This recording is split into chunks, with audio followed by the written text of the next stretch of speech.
Title: Crime and Punishment. Author: Fyodor Dostoevsky. Translator: Constance Garnett. Language: English.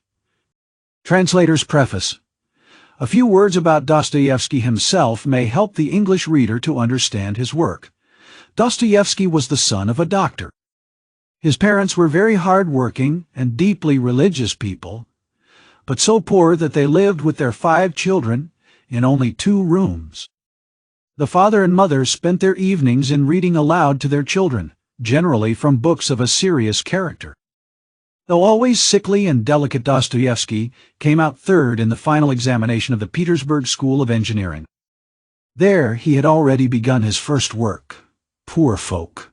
This story was published by the poet Nekrasov in his review and was received with acclamations. The shy, unknown youth found himself instantly something of a celebrity. A brilliant and successful career seemed to open before him, but those hopes were soon dashed. In 1849 he was arrested. Though neither by temperament nor conviction a revolutionist, Dostoevsky was one of a little group of young men who met together to read Fourier and Proudhon. He was accused of taking part in conversations against the censorship, of reading a letter from Byelinsky to Gogol, and of knowing of the intention to set up a printing press. Under Nicholas I, that stern and just man, as Maurice Baring calls him, this was enough, and he was condemned to death. After 8 months' imprisonment, he was with 21 others taken out to the Semyonovsky Square to be shot. Writing to his brother Mikhail, Dostoevsky says, "They snapped words over our heads, and they made us put on the white shirts worn by persons condemned to death. Thereupon we were bound in threes to stakes, to suffer execution. Being the third in the row, I concluded I had only a few minutes of life before me. I thought of you and your dear ones, and I contrived to kiss Pleshiev and Dorov, who were next to me, and to bid them farewell. Suddenly the troops beat a tattoo. We were unbound, brought back upon the scaffold, and informed that His Majesty had spared us our lives. The sentence was commuted to hard labor. One of the prisoners, Grigoriev, went mad as soon as he was untied, and never regained his sanity."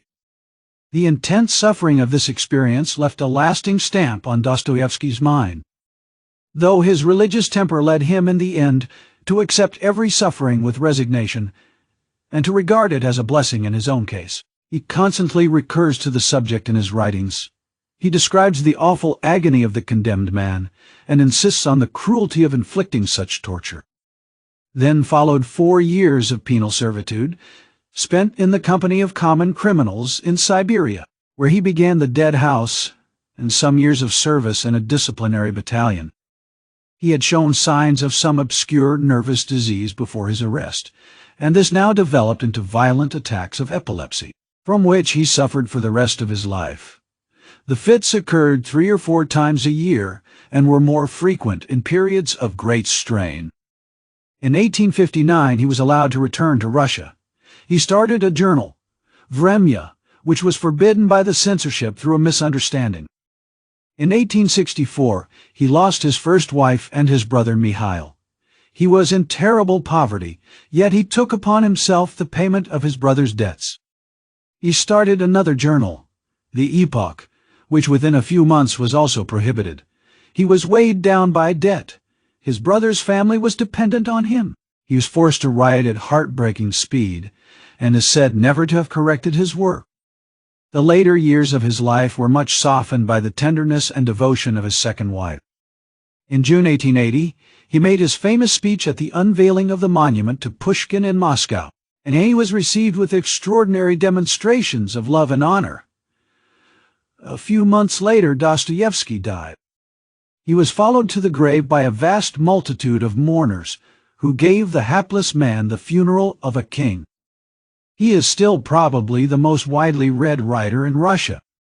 In the words of a Russian critic who seeks to explain the feeling inspired by Dostoevsky, "He was one of ourselves, a man of our blood and our bone, but one who has suffered and has seen so much more deeply than we have his insight, impresses us as wisdom. that wisdom of the heart, which we seek that we may learn from it how to live. All his other gifts came to him from nature. This he won for himself, and through it he became great. Crime and Punishment. Part 1. Chapter 1. On an exceptionally hot evening early in July, a young man came out of the garret in which he lodged in S Place and walked slowly, as though in hesitation, towards K Bridge. He had successfully avoided meeting his landlady on the staircase. His garret was under the roof of a high 5-storied house and was more like a cupboard than a room. The landlady who provided him with garret, dinners, and attendance lived on the floor below, and every time he went out he was obliged to pass her kitchen, the door of which invariably stood open. And each time he passed, the young man had a sick, frightened feeling, which made him scowl and feel ashamed. He was hopelessly in debt to his landlady, and was afraid of meeting her. This was not because he was cowardly and abject, quite the contrary, but for some time past he had been in an overstrained, irritable condition, verging on hypochondria. He had become so completely absorbed in himself and isolated from his fellows that he dreaded meeting, not only his landlady, but anyone at all. He was crushed by poverty, but the anxieties of his position had of late ceased to weigh upon him. He had given up attending to matters of practical importance. He had lost all desire to do so. Nothing that any landlady could do had a real terror for him.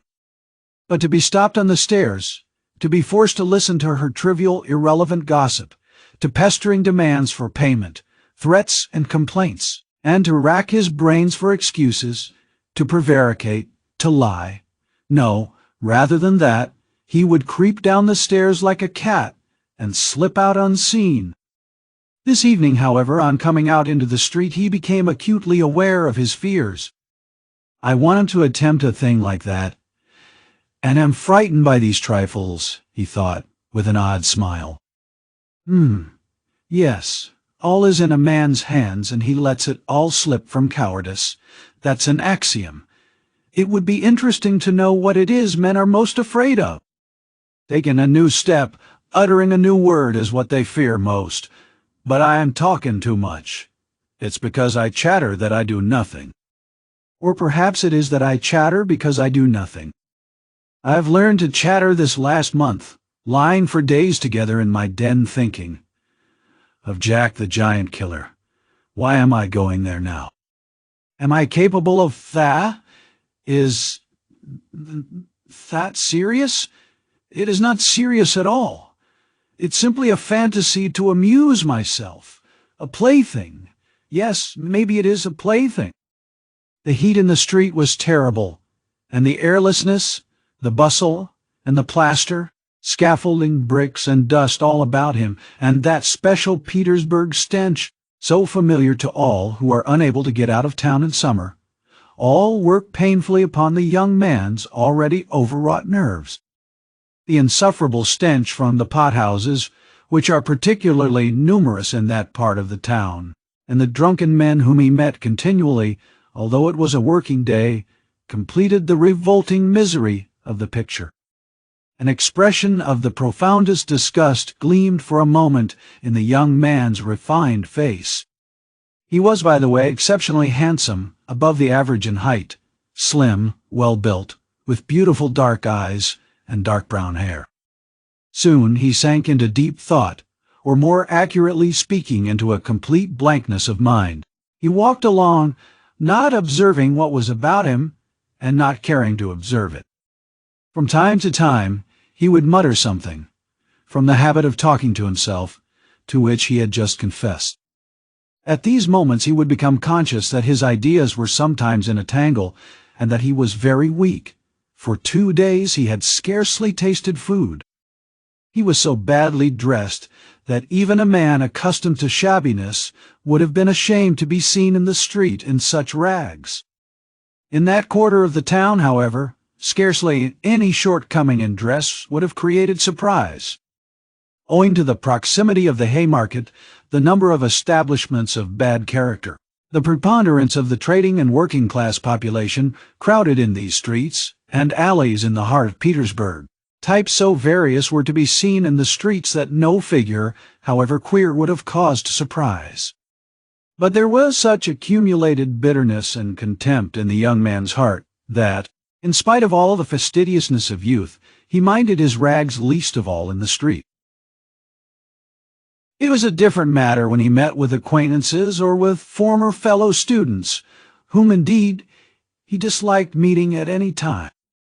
And yet, when a drunken man, who for some unknown reason was being taken somewhere in a huge wagon dragged by a heavy dray horse, suddenly shouted at him as he drove past, "Hey there!"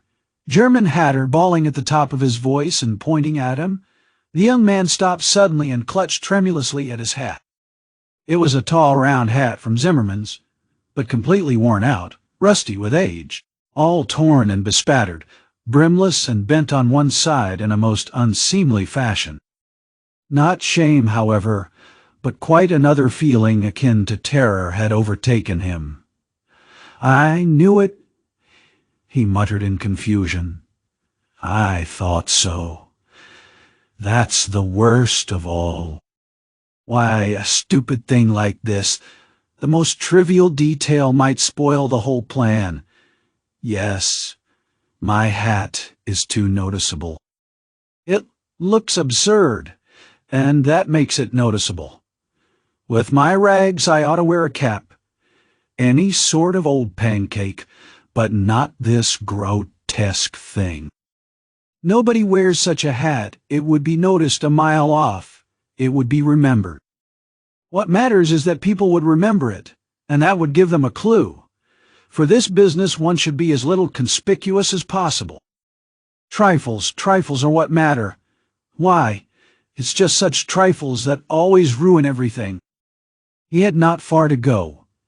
He knew indeed how many steps it was from the gate of his lodging-house. Exactly 7:30. He had counted them once when he had been lost in dreams. At the time he had put no faith in those dreams, and was only tantalizing himself by their hideous but daring recklessness. Now, a month later, he had begun to look upon them differently, and in spite of the monologues in which he jeered at his own impotence and indecision, he had involuntarily come to regard this hideous dream as an exploit to be attempted, although he still did not realize this himself. He was positively going now for a rehearsal of his project, and at every step his excitement grew more and more violent. With a sinking heart and a nervous tremor he went up to a huge house which on one side looked onto the canal and on the other into the street.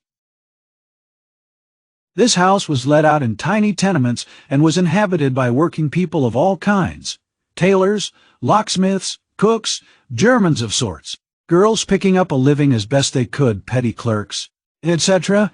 There was a continual coming and going through the two gates and in the two courtyards of the house. 3 or 4 doorkeepers were employed on the building. The young man was very glad to meet none of them, and at once slipped unnoticed through the door on the right and up the staircase. It was a back staircase, dark and narrow, but he was familiar with it already, and knew his way, and he liked all these surroundings. In such darkness even the most inquisitive eyes were not to be dreaded. If I am so scared now, what would it be if it somehow came to pass that I were really going to do it? He could not help asking himself as he reached the 4th story. There his progress was barred by some porters who were engaged in moving furniture out of a flat. He knew that the flat had been occupied by a German clerk in the civil service, and his family. This German was moving out then, and so the 4th floor on this staircase would be untenanted, except by the old woman. "That's a good thing anyway," he thought to himself, as he rang the bell of the old woman's flat. The bell gave a faint tinkle as though it were made of tin and not of copper. The little flats in such houses always have bells that ring like that. He had forgotten the note of that bell, and now its peculiar tinkle seemed to remind him of something, and to bring it clearly before him. He started. His nerves were terribly overstrained by now. In a little while the door was opened a tiny crack. The old woman eyed her visitor with evident distrust through the crack, and nothing could be seen but her little eyes, glittering in the dark. But, seeing a number of people on the landing, she grew bolder and opened the door wide. The young man stepped into the dark entry, which was partitioned off from the tiny kitchen. The old woman stood facing him in silence and looking inquiringly at him. She was a diminutive, withered-up old woman of 60, with sharp, malignant eyes and a sharp little nose. Her colorless, somewhat grizzled hair was thickly smeared with oil, and she wore no kerchief over it. Round her thin, long neck, which looked like a hen's leg, was knotted some sort of flannel rag, and, in spite of the heat, there hung flapping on her shoulders a mangy fur cape, yellow with age. The old woman coughed and groaned at every instant. The young man must have looked at her with a rather peculiar expression, for a gleam of mistrust came into her eyes again. "Raskolnikov, a student. I came here a month ago," the young man made haste to mutter, with a half-bow, remembering that he ought to be more polite. "I remember, my good sir, I remember quite well your coming here," the old woman said distinctly, still keeping her inquiring eyes on his face. "And here?" "I am again on the same errand," Raskolnikov continued, a little disconcerted and surprised at the old woman's mistrust. "Perhaps she is always like that, though. Only I did not notice it the other time," he thought with an uneasy feeling. The old woman paused, as though hesitating. Then stepped on one side, and pointing to the door of the room, she said, letting her visitor pass in front of her, "Step in, my good sir." The little room into which the young man walked, with yellow paper on the walls, geraniums and muslin curtains in the windows, was brightly lighted up at that moment by the setting sun. "So the sun will shine like this, then, too," flashed as it were by chance through Raskolnikov's mind, and with a rapid glance he scanned everything in the room, trying as far as possible to notice and remember its arrangement. But there was nothing special in the room. The furniture, all very old and of yellow wood, consisted of a sofa with a huge bent wooden back, an oval table in front of the sofa, a dressing table with a looking-glass fixed on it between the windows, chairs along the walls, and 2 or 3 halfpenny prints in yellow frames, representing German damsels with birds in their hands. That was all. In the corner a light was burning before a small icon. Everything was very clean. The floor and the furniture were brightly polished. Everything shone. "Lizaveta's work," thought the young man. There was not a speck of dust to be seen in the whole flat. "It's in the houses of spiteful old widows that one finds such cleanliness," Raskolnikov thought again, and he stole a curious glance at the cotton curtain over the door leading into another tiny room, in which stood the old woman's bed and chest of drawers, and into which he had never looked before. These 2 rooms made up the whole flat. "What do you want?" the old woman said severely, coming into the room and, as before, standing in front of him so as to look him straight in the face. "I've brought something to pawn here," and he drew out of his pocket an old-fashioned flat silver watch, on the back of which was engraved a globe. The chain was of steel. "But the time is up for your last pledge. The month was up the day before yesterday. I will bring you the interest for another month. Wait a little. But that's for me to do as I please, my good sir, to wait or to sell your pledge at once. How much will you give me for the watch, Alyona Ivanovna? You come with such trifles, my good sir, it's scarcely worth anything. I gave you 2 rubles last time for your ring, and one could buy it quite new at a jeweler's for 1.5 rubles. Give me 4 rubles for it. I shall redeem it. It was my father's. I shall be getting some money soon. 1.5 rubles, an interest in advance, if you like. 1.5 rubles, cried the young man. Please yourself, and the old woman handed him back the watch. The young man took it, and was so angry that he was on the point of going away, but checked himself at once, remembering that there was nowhere else he could go, and that he had had another object also in coming.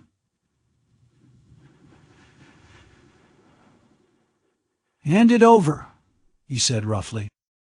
The old woman fumbled in her pocket for her keys, and disappeared behind the curtain into the other room. The young man, left standing alone in the middle of the room, listened inquisitively, thinking. He could hear her unlocking the chest of drawers. It must be the top drawer, he reflected. So she carries the keys in a pocket on the right, all in one bunch on a steel ring. And there's one key there 3 times as big as all the others, with deep notches. That can't be the key of the chest of drawers. Then there must be some other chest or strong box. That's worth knowing. Strong boxes always have keys like that. But how degrading it all is. The old woman came back. Here, sir. As we say 10 kopecks the ruble a month, so I must take 15 kopecks from a ruble and a half for the month in advance.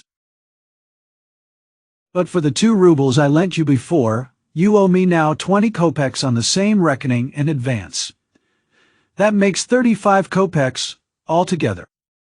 So I must give you a ruble and 15 kopecks for the watch. Here it is. What? Only a ruble and 15 kopecks now? Just so. The young man did not dispute it and took the money. He looked at the old woman and was in no hurry to get away, as though there was still something he wanted to say or to do, but he did not himself quite know what. I may be bringing you something else in a day or two, Alyona Ivanovna, a valuable thing, silver, a cigarette box, as soon as I get it back from a friend. He broke off in confusion. Well, we will talk about it then, sir. Goodbye. Are you always at home alone? Your sister is not here with you? He asked her as casually as possible as he went out into the passage. What business is she of yours, my good sir? Oh, nothing particular. I simply asked. You are too quick. Good day, Alyona Ivanovna. Raskolnikov went out in complete confusion. This confusion became more and more intense. As he went down the stairs, he even stopped short, 2 or 3 times, as though suddenly struck by some thought. When he was in the street, he cried out, "Oh, God, how loathsome it all is! And can I possibly? No, it's nonsense! It's rubbish," he added resolutely. And how could such an atrocious thing come into my head? What filthy things my heart is capable of! Yes, filthy above all. Disgusting, loathsome. And for a whole month I've been... But no words, no exclamations could express his agitation. The feeling of intense repulsion, which had begun to oppress and torture his heart while he was on his way to the old woman, had by now reached such a pitch, and had taken such a definite form, that he did not know what to do with himself to escape from his wretchedness. He walked along the pavement like a drunken man, regardless of the passers-by, and jostling against them, and only came to his senses when he was in the next street. Looking round, he noticed that he was standing close to a tavern which was entered by steps leading from the pavement to the basement. At that instant, 2 drunken men came out at the door, and abusing and supporting one another, they mounted the steps. Without stopping to think, Raskolnikov went down the steps at once. Till that moment he had never been into a tavern, but now he felt giddy, and was tormented by a burning thirst. He longed for a drink of cold beer, and attributed his sudden weakness to the want of food. He sat down at a sticky little table in a dark and dirty corner, ordered some beer, and eagerly drank off the first glassful. At once he felt easier, and his thoughts became clear. "All that's nonsense," he said hopefully, "and there is nothing in it all to worry about. It's simply physical derangement. Just a glass of beer, a piece of dry bread, and in one moment the brain is stronger, the mind is clearer, and the will is firm. Phew, how utterly petty it all is." But in spite of this scornful reflection, he was by now looking cheerful, as though he were suddenly set free from a terrible burden, and he gazed round in a friendly way at the people in the room. But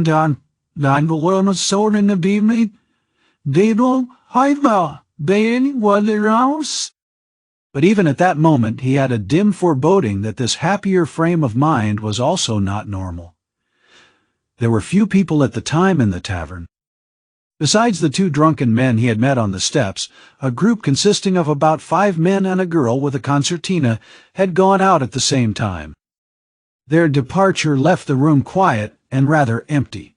The persons still in the tavern were a man who appeared to be an artisan drunk, but not extremely so, sitting before a pot of beer, and his companion, a huge, stout man with a gray beard and a short, full-skirted coat. He was very drunk, and had dropped asleep on the bench. Every now and then he began, as though in his sleep, cracking his fingers, with his arms wide apart and the upper part of his body bounding about on the bench, while he hummed some meaningless refrain, trying to recall some such lines as these. His wife a year he fondly loved, his wife a year he fondly loved, or suddenly waking up again. Walking along the crowded row, he met the one he used to know. But no one shared his enjoyment. His silent companion looked with positive hostility and mistrust at all these manifestations. There was another man in the room who looked somewhat like a retired government clerk. He was sitting apart, now and then sipping from his pot and looking round at the company. He, too, appeared to be in some agitation. Chapter 2. Raskolnikov was not used to crowds, and, as we said before, he avoided society of every sort, more especially of late. But now, all at once, he felt a desire to be with other people. Something new seemed to be taking place within him, and with it he felt a sort of thirst for company. He was so weary after a whole month of concentrated wretchedness and gloomy excitement that he longed to rest, if only for a moment, in some other world, whatever it might be. And, in spite of the filthiness of the surroundings, he was glad now to stay in the tavern.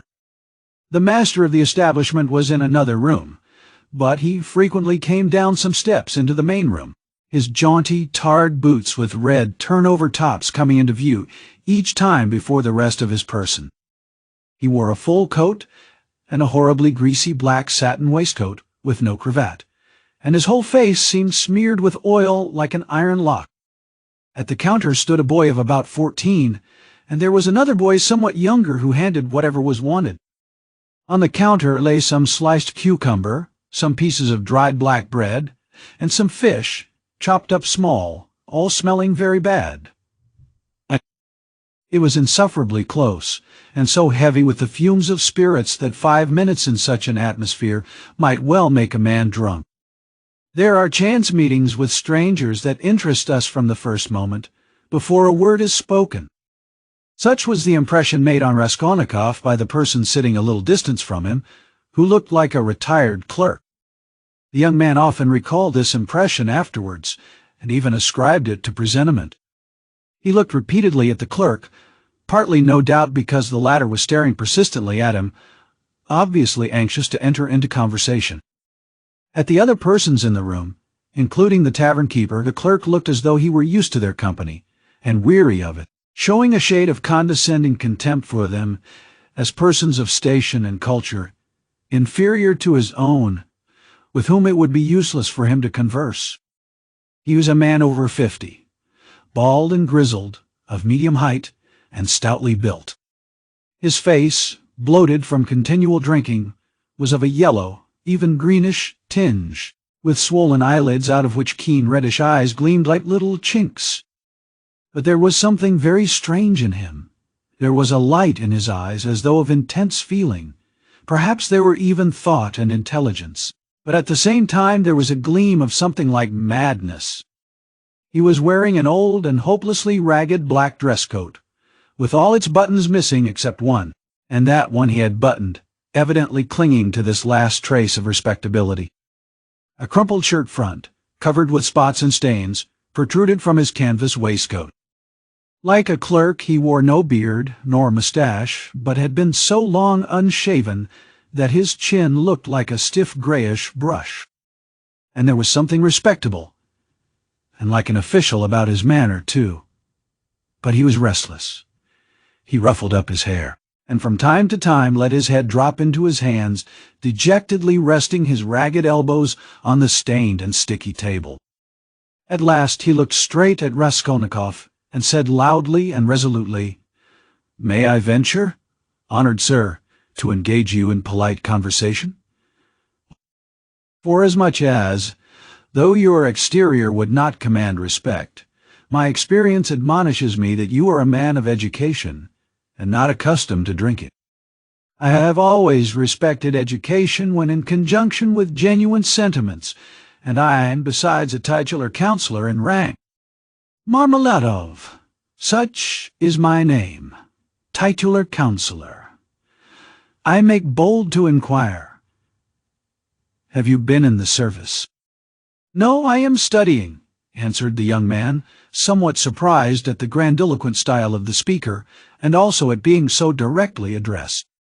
In spite of the momentary desire he had just been feeling for company of any sort, on being actually spoken to, he felt immediately his habitual irritable and uneasy aversion for any stranger who approached or attempted to approach him.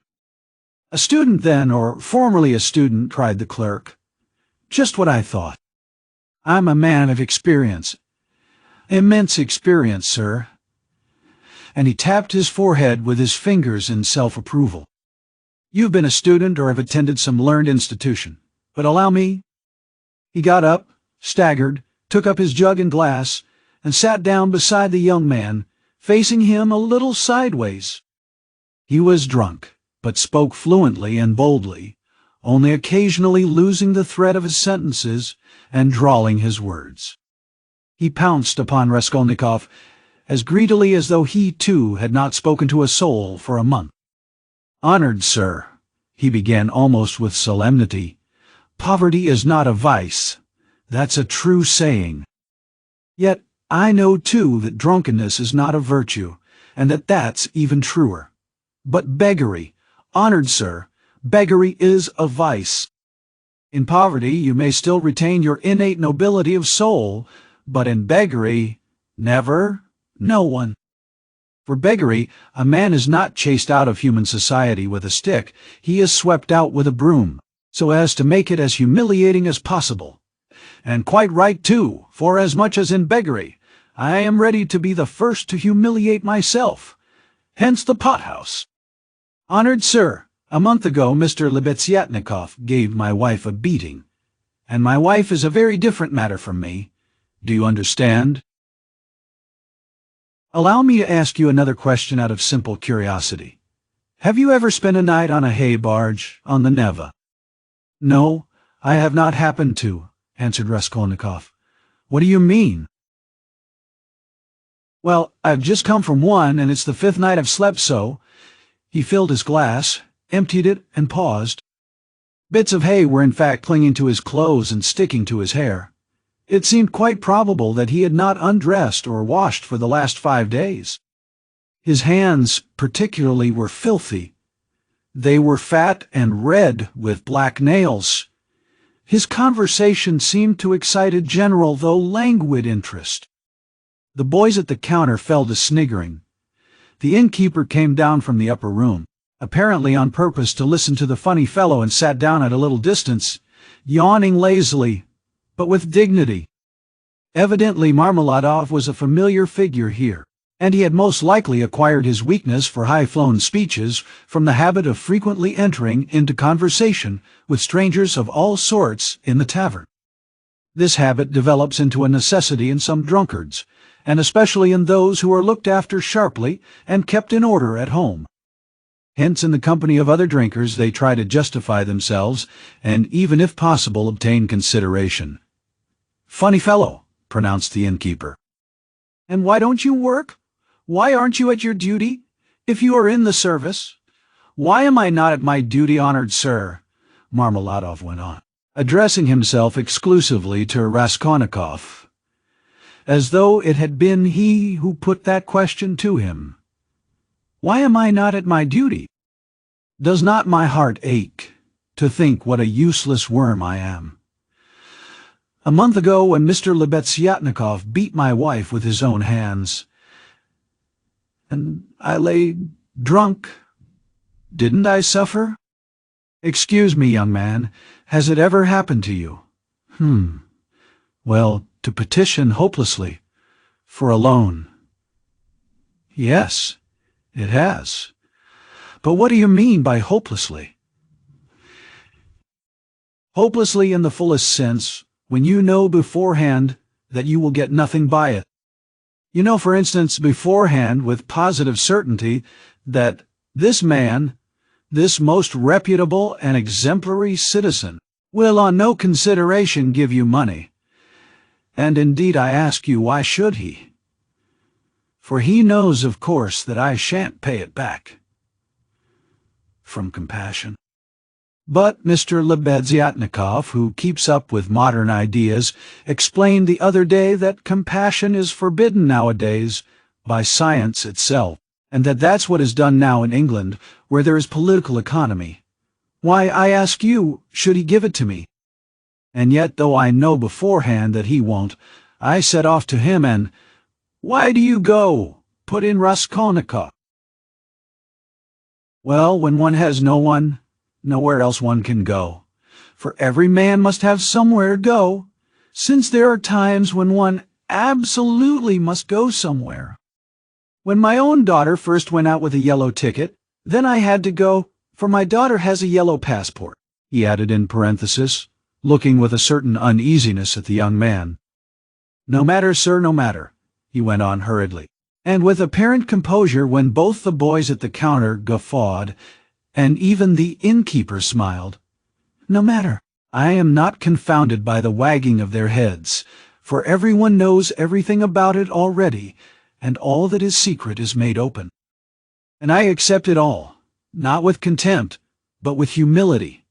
So be it, so be it, behold the man. Excuse me, young man, can you? No, to put it more strongly and more distinctly, not can you, but dare you, looking upon me, assert that I am not a pig? The young man did not answer a word. Well, the orator began again stolidly, and with even increased dignity, after waiting for the laughter in the room to subside. Well, so be it, I am a pig, but she is a lady. I have the semblance of a beast, but Katerina Ivanovna, my spouse, is a person of education and an officer's daughter. Granted, I am a scoundrel, but she is a woman of a noble heart, full of sentiments, refined by education, and yet, oh, if only she felt for me. Honored sir, you know every man ought to have at least one place where people feel for him. But Katerina Ivanovna, though she is magnanimous, she is unjust. And yet, although I realize that when she pulls my hair, she only does it out of pity, for I repeat without being ashamed, she pulls my hair, young man, he declared with redoubled dignity, hearing the sniggering again. But my God, if she would but once. But no, it's all in vain, and it's no use talking. No use talking. For more than once my wish did come true, and more than once she has felt for me, but such is my fate, and I am a beast by nature. Rather, assented the innkeeper, yawning. Marmeladov struck his fist resolutely on the table. Such is my fate. Do you know, sir, do you know I have sold her very stockings for drink? Not her shoes, that would be more or less in the order of things, but her stockings I have sold for drink. Her mohair shawl I sold for drink, a present to her long ago, her own property, not mine. And we live in a cold room, and she caught cold this winter and has begun coughing and spitting blood too. We have 3 little children, and Katerina Ivanovna is at work from morning till night. She is scrubbing and cleaning and washing the children, for she's been used to cleanliness from a child. But her chest is weak, and she has a tendency to consumption, and I feel it. Do you suppose I don't feel it? And the more I drink, the more I feel it.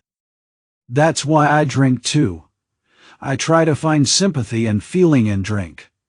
I drink so that I may suffer twice as much. And as though in despair, he laid his head down on the table.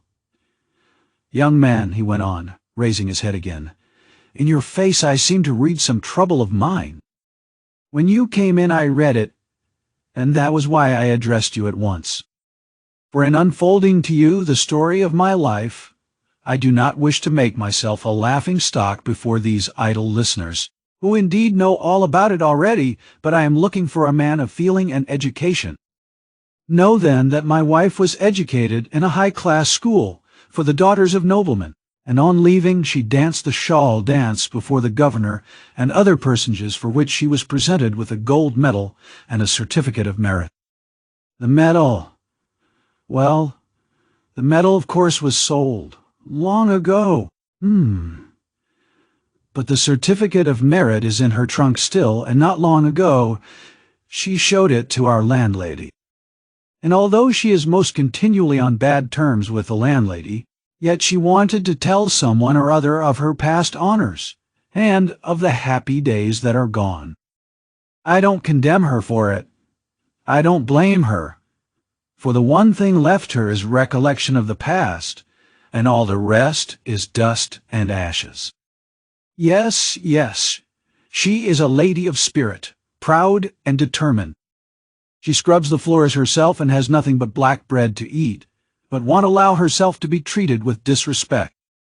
That's why she would not overlook Mr. Lebeziatnikov's rudeness to her, and so when he gave her a beating for it, she took to her bed more from the hurt to her feelings than from the blows. She was a widow when I married her, with 3 children, one smaller than the other. She married her first husband, an infantry officer, for love, and ran away with him from her father's house. She was exceedingly fond of her husband, but he gave way to cards, got into trouble, and with that, he died. He used to beat her at the end, and although she paid him back, of which I have authentic documentary evidence, to this day she speaks of him with tears and she throws him up to me, and I am glad that, though only in imagination, she should think of herself as having once been happy. And she was left at his death with 3 children in a wild and remote district where I happened to be at the time. And she was left in such hopeless poverty that although I have seen many ups and downs of all sort, I don't feel equal to describing it even. Her relations had all thrown her off, and she was proud too, excessively proud. And then honored her, and then I, being at the time a widower, with a daughter of 14, left me by my first wife, offered her my hand, for I could not bear the sight of suffering. You can judge the extremity of her calamities, that she, a woman of education and culture and distinguished family, should have consented to be my wife. But she did. Weeping and sobbing and wringing her hands, she married me, for she had nowhere to turn. Do you understand, sir? Do you understand what it means when you have absolutely nowhere to turn? No, that you don't understand yet. And for a whole year, I performed my duties conscientiously and faithfully, and did not touch this. He tapped the jug with his finger, for I have feelings. But even so, I could not please her. And then I lost my place too, and that through no fault of mine, but through changes in the office. And then I did touch it. It will be a year and a half ago, soon, since we've found ourselves at last, after many wanderings and numerous calamities, in this magnificent capital, adorned with innumerable monuments. Here I obtained a situation. I obtained it, and I lost it again. Do you understand? This time it was through my own fault I lost it, for my weakness had come out. We have now part of a room at Amalia Fyodorovna Lipovexel's, and what we live upon and what we pay our rent with, I could not say. There are a lot of people living there besides ourselves. Dirt and disorder. A perfect bedlam. Yes. And meanwhile, my daughter by my first wife has grown up, and what my daughter has had to put up with from her stepmother while she was growing up, I won't speak of. For, though Katerina Ivanovna is full of generous feelings, she is a spirited lady, irritable and short-tempered. Yes, but it's no use going over that. Sonia, as you may well fancy, has had no education. I did make an effort 4 years ago to give her a course of geography and universal history, But, as I was not very well up in those subjects myself, and we had no suitable books, and what books we had, anyway, we have not even those now, so all our instruction came to an end. We stopped at Cyrus of Persia. Since she has attained years of maturity, she has read other books of romantic tendency, and of late she had read with great interest a book she got through Mr. Lebeziatnikov, Louis' Physiology. Do you know it? And even recounted extracts from it to us, and that's the whole of her education. And now may I venture to address you, honored sir, on my own account with a private question. Do you suppose that a respectable poor girl can earn much by honest work? Not 15 farthings a day can she earn if she is respectable and has no special talent, and that without putting her work down for an instant. And what's more, Ivan Ivanitch Klopstock, the civil councillor, have you heard of him? Has not to this day paid her for the half-dozen linen shirts she made him, and drove her roughly away, stamping and reviling her, on the pretext that the shirt collars were not made like the pattern and were put in askew, and there are the little ones hungry. And Katerina Ivanovna, walking up and down and wringing her hands, her cheeks flushed red, as they always are in that disease. Here you live with us, says she. You eat and drink and are kept warm, and you do nothing to help. And much she gets to eat and drink when there is not a crust for the little ones for 3 days. I was lying at the time. Well, what of it? I was lying drunk, and I heard my Sonia speaking. She is a gentle creature with a soft little voice, fair hair, and such a pale, thin little face. She said, Katerina Ivanovna, am I really to do a thing like that? And Darya Francovna, a woman of evil character, and very well known to the police, had 2 or 3 times tried to get at her through the landlady. And why not? Said Katerina Ivanovna with a jeer. You are something mighty precious to be so careful of. But don't blame her. Don't blame her, honored sir. Don't blame her. She was not herself when she spoke, but driven to distraction by her illness and the crying of the hungry children, and it was said more to wound her than anything else. For that's Katerina Ivanovna's character, and when children cry, even from hunger, she falls to beating them at once. At 6 o'clock I saw Sonia get up, put on her kerchief and her cape, and go out of the room, and about 9 o'clock she came back. She walked straight up to Katerina Ivanovna, and she laid 30 rubles on the table before her in silence.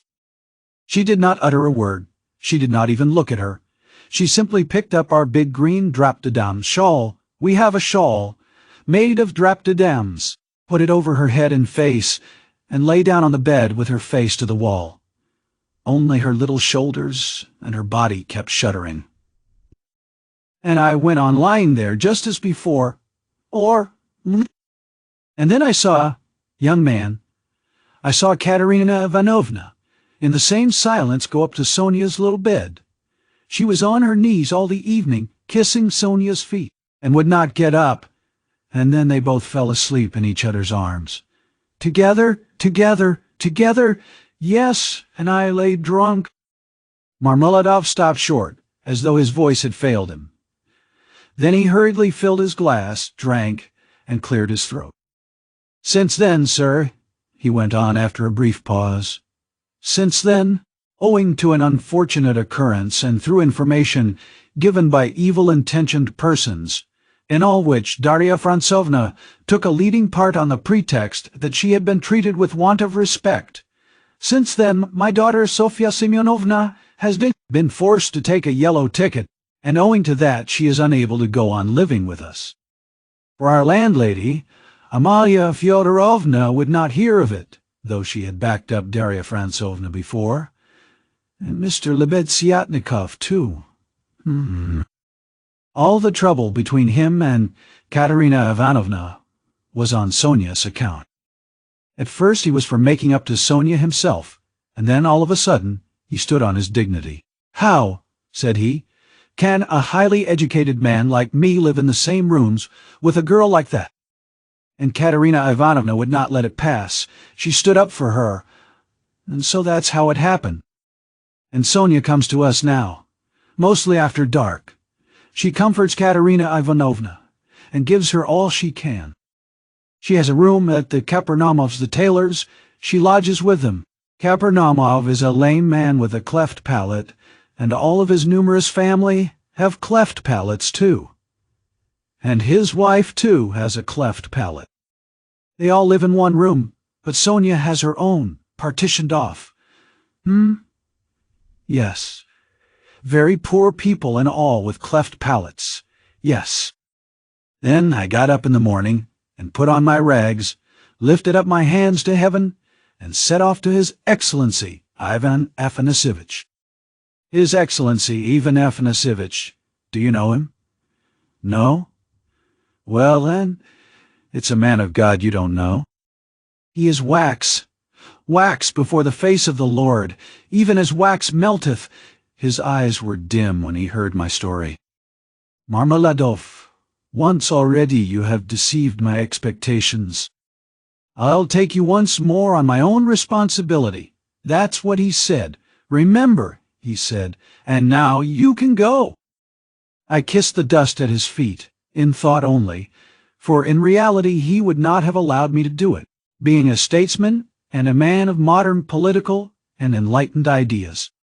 I returned home, and when I announced that I'd been taken back into the service and should receive a salary, heavens, what a to-do there was! Marmeladov stopped again in violent excitement.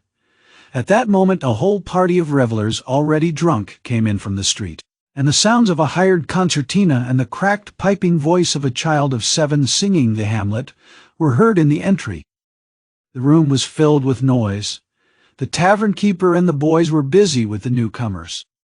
Marmeladov, paying no attention to the new arrivals, continued his story. He appeared by now to be extremely weak, but as he became more and more drunk, he became more and more talkative.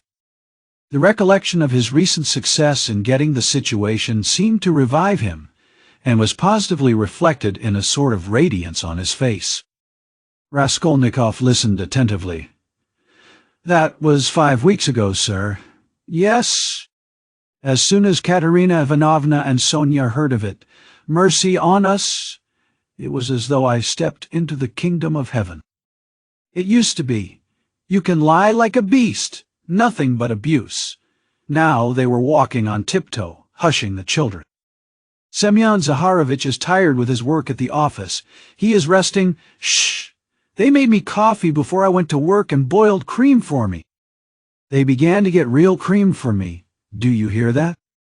And how they managed to get together the money for a decent outfit. 11 rubles, 50 kopecks, I can guess. Boots, cotton shirt fronts, most magnificent, a uniform. They got up all in splendid style, for 11 rubles and a half. The first morning I came back from the office, I found Katerina Ivanovna had cooked 2 courses for dinner, soup and salt meat with horseradish, which we had never dreamed of till then. She had not any dresses, none at all, but she got herself up as though she were going on a visit, and not that she'd anything to do it with. She smartened herself up with nothing at all. She'd done her hair nicely, put on a clean collar of some sort, cuffs, and there she was, quite a different person. She was younger and better looking. Sonia, my little darling, had only helped with money, for the time, she said. It won't do for me to come and see you too often. After dark, maybe, when no one can see. Do you hear? Do you hear? I lay down for a nap after dinner, and what do you think?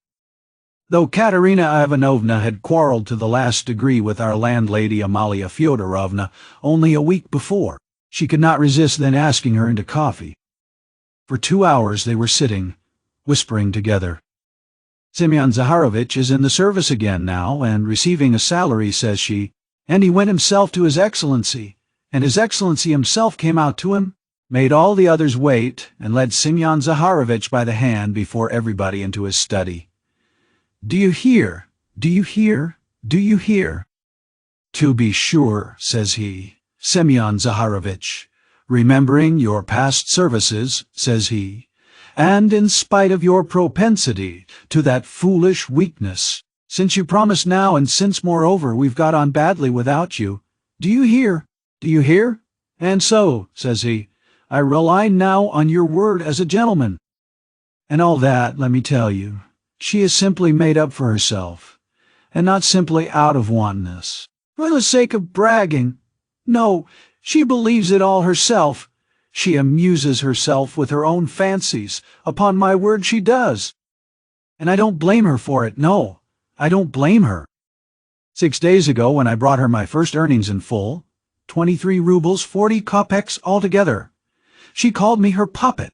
Poppet, said she. My little poppet. And when we were by ourselves, you understand? You would not think me a beauty, you would not think much of me as a husband, would you? Well, she pinched my cheek. My little poppet, said she. Marmeladov broke off, tried to smile, but suddenly his chin began to twitch. He controlled himself, however.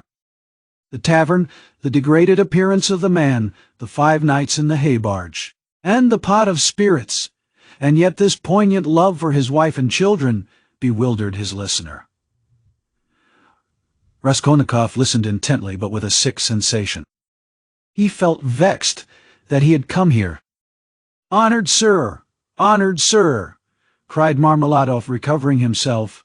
Oh, sir, perhaps all this seems a laughing matter to you, as it does to others, and perhaps I am only worrying you with the stupidity of all the trivial details of my home life. But it is not a laughing matter to me, for I can feel it all.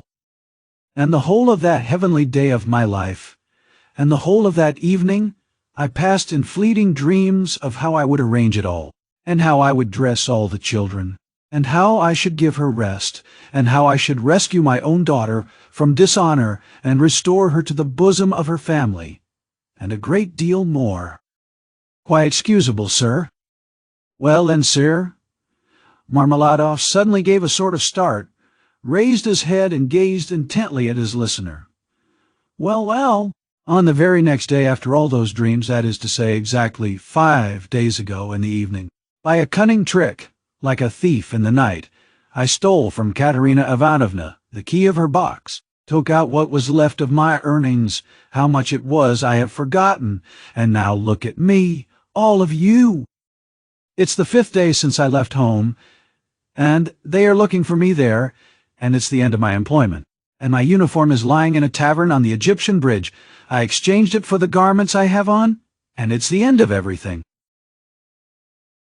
Marmeladov struck his forehead with his fist, clenched his teeth, closed his eyes, and leaned heavily with his elbow on the table.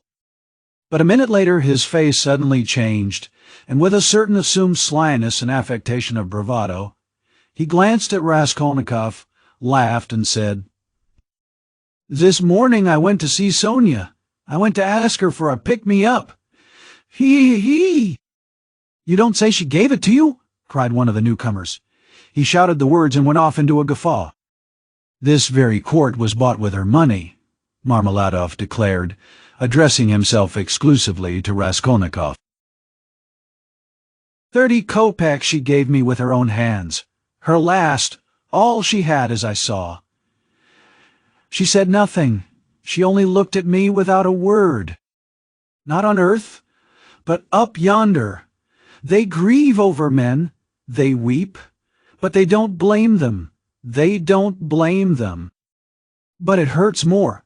It hurts more when they don't blame. 30 kopecks, yes. And maybe she needs them now, eh? What do you think, my dear sir? For now she's got to keep up her appearance. It costs money. That smartness, that special smartness, you know. Do you understand? And there's pomatum too, you see. She must have things. Petticoats, starched ones. Shoes, too. Real jaunty ones to show off her foot when she has to step over a puddle. Do you understand, sir? Do you understand what all that smartness means? And here I, her own father, here I took 30 kopecks of that money for a drink, and I am drinking it, and I have already drunk it. Come, who will have pity on a man like me, eh? Are you sorry for me, sir, or not? Tell me, sir, are you sorry or not? He. He would have filled his glass, but there was no drink left. The pot was empty. What are you to be pitied for? Shouted the tavern keeper, who was again near them. Shouts of laughter and even oaths followed. The laughter and the oaths came from those who were listening, and also from those who had heard nothing but were simply looking at the figure of the discharged government clerk. To be pitied? Why am I to be pitied? Marmeladov suddenly declaimed, standing up with his arm outstretched, as though he had been only waiting for that question. Why am I to be pitied, you say? Yes, there's nothing to pity me for. I ought to be crucified on a cross. Not pitied. Crucify me, O judge. Crucify me, but pity me. And then I will go of myself to be crucified. For it's not merrymaking I seek, but tears and tribulation. Do you suppose, you that sell, that this pint of yours has been sweet to me? It was tribulation I sought at the bottom of it, tears and tribulation, and have found it, and I have tasted it. But he will pity us who has had pity on all men, who has understood all men and all things. He is the one, he too is the judge. He will come in that day, and he will ask, where is the daughter who gave herself for her cross, consumptive stepmother, and for the little children of another? Where is the daughter who had pity upon the filthy drunkard, her earthly father, undismayed by his beastliness? And he will say, come to me. I have already forgiven thee once. I have forgiven thee once. Thy sins which are many are forgiven thee, for thou hast loved much. And he will forgive my Sonia, he will forgive, I know it. I felt it in my heart when I was with her just now. And he will judge, and will forgive all, the good and the evil, the wise and the meek. And when he has done with all of them, then he will summon us. You too come forth, he will say. Come forth, ye drunkards. Come forth, ye weak ones. Come forth, ye children of shame. And we shall all come forth, without shame, and shall stand before him. And he will say unto us, Ye are swine, made in the image of the beast, and with his mark. But come ye also. And the wise ones, and those of understanding will say, O Lord, why dost thou receive these men? And he will say, This is why I receive them. O ye wise, this is why I receive them.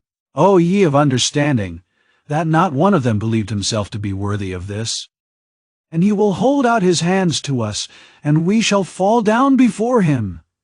And we shall weep, and we shall understand all things. Then we shall understand all. And all will understand, Katerina Ivanovna even. She will understand, Lord, thy kingdom come.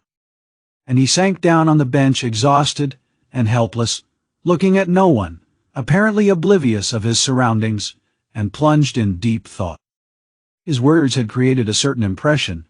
There was a moment of silence, but soon laughter and oaths were heard again.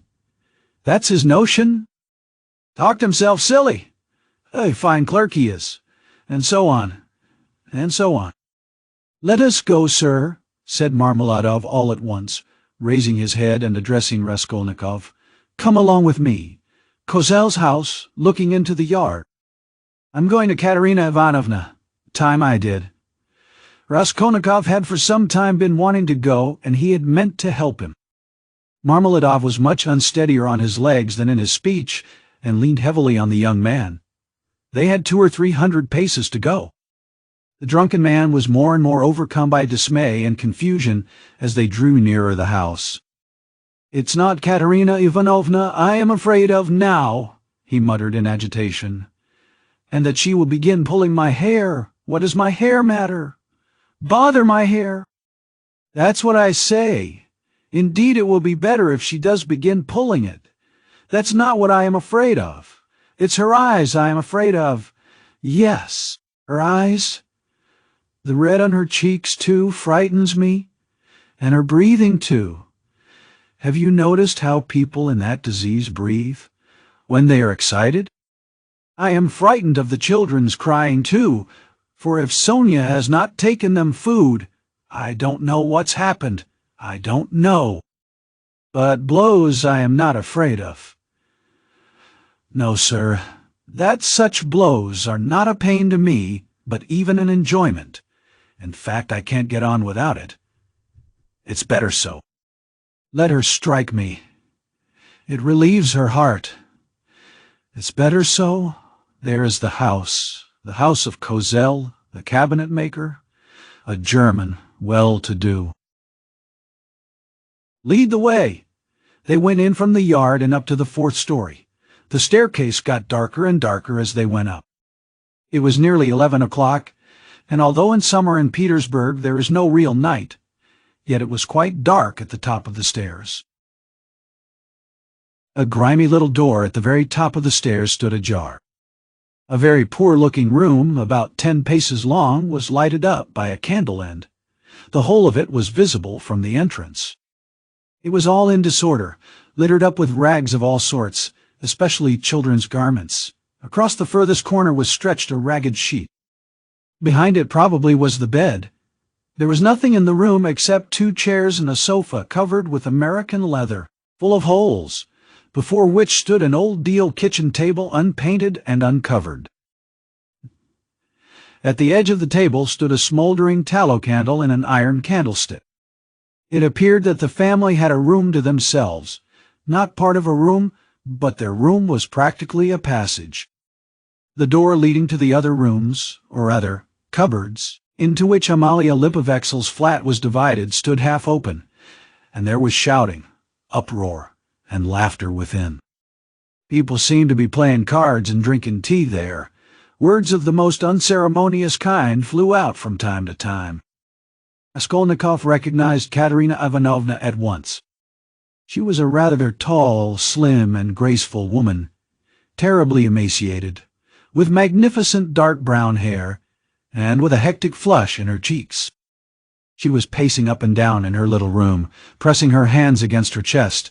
Her lips were parched, and her breathing came in nervous broken gasps. Her eyes glittered as in fever, and looked about with a harsh, immovable stare. And that consumptive and excited face, with the last flickering light of the candle end playing upon it, made a sickening impression. She seemed to Raskolnikov about 30 years old, and was certainly a strange wife for Marmeladov. She had not heard them, and did not notice them coming in. She seemed to be lost in thought, hearing and seeing nothing. The room was close, but she had not opened the window. A stench rose from the staircase, but the door onto the stairs was not closed. From the inner rooms clouds of tobacco smoke floated in. She kept coughing, but did not close the door. The youngest child, a girl of 6, was asleep, sitting curled up on the floor with her head on the sofa. A boy a year older stood crying and shaking in the corner. Probably he had just had a beating. Beside him stood a girl of 9 years old, tall and thin, wearing a thin and ragged chemise with an ancient cashmere pelisse flung over her bare shoulders, long outgrown and barely reaching her knees. Her arm, as thin as a stick, was round her brother's neck. She was trying to comfort him, whispering something to him, and doing all she could to keep him from whimpering again. At the same time, her large dark eyes, which looked larger still from the thinness of her frightened face, were watching her mother with alarm. Marmeladov did not enter the door, but dropped on his knees in the very doorway, pushing Raskolnikov in front of him. The woman, seeing a stranger, stopped indifferently facing him, coming to herself for a moment, and apparently wondering what he had come for. But evidently she decided that he was going into the next room, as he had to pass through hers to get there. Taking no further notice of him, she walked towards the outer door to close it, and uttered a sudden scream on seeing her husband on his knees in the doorway. "Ah!" she cried out in a frenzy. "He has come back! The criminal! The monster! And where is the money? What's in your pocket? Show me! And your clothes are all different. Where are your clothes? Where is the money? Speak!" And she fell to searching him. Marmeladov submissively and obediently held up both arms to facilitate the search. Not a farthing was there. "Where is the money?" she cried. Mercy on us, can he have drunk it all? There were 12 silver rubles left in the chest, and in a fury she seized him by the hair and dragged him into the room. Marmeladov seconded her efforts by meekly crawling along on his knees. And this is a consolation to me. This does not hurt me, but is a positive consolation, honored sir, he called out, shaken to and fro by his hair, and even once striking the ground with his forehead. The child asleep on the floor woke up and began to cry. The boy in the corner, losing all control, began trembling and screaming and rushed to his sister in violent terror, almost in a fit. The eldest girl was shaking like a leaf. "He's drunk it! He's drunk it all!" the poor woman screamed in despair. "And his clothes are gone. And they are hungry, hungry." And wringing her hands, she pointed to the children. "Oh, accursed life! And you, are you not ashamed?" She pounced all at once upon Raskolnikov. "From the tavern? Have you been drinking with him?" "You have been drinking with him too. Go away." The young man was hastening away without uttering a word. The inner door was thrown wide open, and inquisitive faces were peering in at it. Coarse, laughing faces with pipes and cigarettes and heads wearing caps thrust themselves in at the doorway. Further in could be seen figures in dressing gowns flung open, in costumes of unseemly scantiness, some of them with cards in their hands. They were particularly diverted when Marmeladov, dragged about by his hair, shouted that it was a consolation to him. They even began to come into the room. At last a sinister, shrill outcry was heard. This came from Amalia Lipovexel herself, pushing her way amongst them, and trying to restore order after her own fashion, and for the 100th time to frighten the poor woman by ordering her with coarse abuse to clear out of the room next day. As he went out, Raskolnikov had time to put his hand into his pocket, to snatch up the coppers he had received in exchange for his rouble in the tavern, and to lay them unnoticed on the window. Afterwards, on the stairs, he changed his mind and would have gone back. "What a stupid thing I've done," he thought to himself. "They have Sonia, and I want it myself." But reflecting that it would be impossible to take it back now, and that in any case he would not have taken it, he dismissed it with a wave of his hand and went back to his lodging. "Sonia wants pomatum too," he said as he walked along the street, and he laughed malignantly. "Such smartness costs money. And maybe Sonia herself will be bankrupt today, for there is always a risk. Hunting big game, digging for gold. Then they would all be without a crust tomorrow, except for my money. Hurrah for Sonia, what a mine they've dug there! And they're making the most of it. Yes, they are making the most of it. They've wept over it and grown used to it. Man grows used to everything. The scoundrel!" He sank into thought. "And what if I am wrong?" he cried suddenly after a moment's thought. "What if man is not really a scoundrel? Man in general, I mean, the whole race of mankind. Then all the rest is prejudice, simply artificial terrors, and there are no barriers, and it's all as it should be." Chapter 3. He waked up late next day after a broken sleep. But his sleep had not refreshed him. He waked up bilious, irritable, ill-tempered, and looked with hatred at his room. It was a tiny cupboard of a room about 6 paces in length. It had a poverty-stricken appearance with its dusty yellow paper peeling off the walls, and it was so low-pitched that a man of more than average height was ill at ease in it, and felt every moment that he would knock his head against the ceiling. The furniture was in keeping with the room. There were 3 old chairs, rather rickety, a painted table in the corner on which lay a few manuscripts and books. The dust that lay thick upon them showed that they had been long untouched. A big clumsy sofa occupied almost the whole of one wall and half the floor space of the room.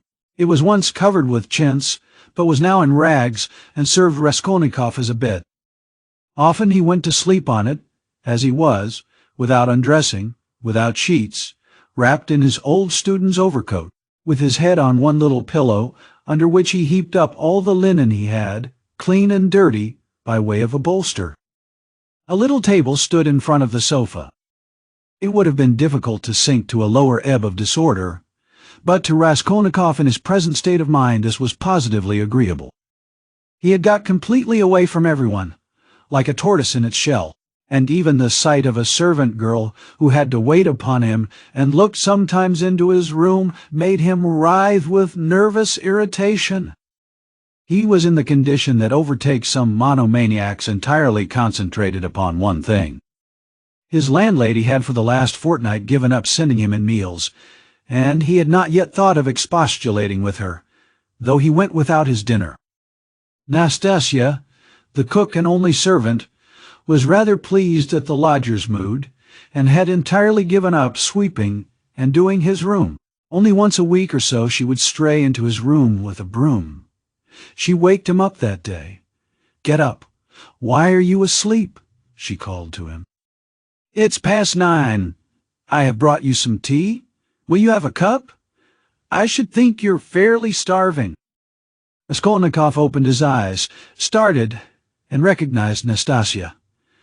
"From the landlady, eh?" he asked slowly and with a sickly face, sitting up on the sofa. From the landlady, indeed. She set before him her own cracked teapot full of weak and stale tea and laid 2 yellow lumps of sugar by the side of it. "Here, Anastasia, take it, please," he said, fumbling in his pocket, for he had slept in his clothes, and taking out a handful of coppers. "Run and buy me a loaf. And get me a little sausage, the cheapest, at the pork butcher's. The loaf will fetch you this very minute. But wouldn't you rather have some cabbage soup instead of sausage? It's capital soup yesterday's. I saved it for you yesterday, but you came in late. It's fine soup." When the soup had been brought, and he had begun upon it, Nastasia sat down beside him on the sofa and began chatting. She was a country peasant woman, and a very talkative one. "Praskovya Pavlovna means to complain to the police about you," she said. He scowled. "To the police? What does she want? You don't pay her money and you want turned out of the room. That's what she wants, to be sure." "The devil! That's the last straw," he muttered, grinding his teeth. "No, that would not suit me. Just now, she is a fool," he added aloud. "I'll go and talk to her today. Fool she is, and no mistake, just as I am. But why, if you are so clever, do you lie here like a sack and have nothing to show for it? One time you used to go out, you say, to teach children. Why is it you do nothing now?" "I am doing," Raskolnikov began sullenly and reluctantly. "What are you doing? Work? What sort of work?" "I am thinking," he answered seriously after a pause. Nastasia was overcome with a fit of laughter. She was given to laughter, and when anything amused her she laughed inaudibly, quivering and shaking all over, till she felt ill. "And have you made much money by your thinking?" she managed to articulate at last. "One can go out to give lessons without boots." "And I'm sick of it. Don't quarrel with your bread and butter. They pay so little for lessons." "What's the use of a few coppers?" he answered reluctantly, as though replying to his own thought. "And you want to get a fortune all at once?" He looked at her strangely. "Yes, I want a fortune," he answered firmly after a brief pause. "Don't be in such a hurry. You quite frighten me. Shall I get you the loaf or not?" "As you please. Ah, I forgot. A letter came for you yesterday when you were out." "A letter? For me? From whom?" "I can say. I gave 3 kopecks of my own to the postman for it. Will you pay me back?" "Then bring it to me, for God's sake, bring it!" cried Raskolnikov, greatly excited. Good God! A minute later the letter was brought him. That was it. From his mother. From the province of R. He turned pale when he took it. It was a long while since he had received a letter, but another feeling also suddenly stabbed his heart. Nastasia, leave me alone, for goodness sake. Here are your 3 kopecks, but for goodness sake, make haste and go." The letter was quivering in his hand. He did not want to open it in her presence. He wanted to be left alone with this letter. When Nastasia had gone out, he lifted it quickly to his lips and kissed it. Then he gazed intently at the address, the small, sloping handwriting so dear and familiar of the mother who had once taught him to read and write. He delayed. He seemed almost afraid of something. At last he opened it. It was a thick, heavy letter weighing over 2 ounces. 2 large sheets of notepaper were covered with very small handwriting. "My dear Rhodia," wrote his mother, "it's 2 months since I last had a talk with you by letter, which has distressed me, and even kept me awake at night, thinking. But I am sure you will not blame me for my inevitable silence. You know how I love you. You are all we have to look to, Donia and I. You are our all, our one hope, our one stay. What a grief it was to me when I heard that you had given up the university some months ago, for want of means to keep yourself, and that you had lost your lessons and your other work. How could I help you out of my 120 rubles a year pension? The 15 rubles I sent you 4 months ago I borrowed, as you know, on security of my pension, from Vasily Ivanovich Varushin, a merchant of this town. He is a kind-hearted man, and was a friend of your father's too. But having given him the right to receive the pension, I had to wait till the debt was paid off, and that is only just done, so that I've been unable to send you anything all this time. But now, thank God, I believe I shall be able to send you something more, and in fact we may congratulate ourselves on our good fortune now, of which I hasten to inform you. In the first place, would you have guessed, dear Rhodia, that your sister has been living with me for the last 6 weeks, and we shall not be separated in the future. Thank God her sufferings are over, but I will tell you everything in order, so that you may know just how everything has happened, and all that we have hitherto concealed from you.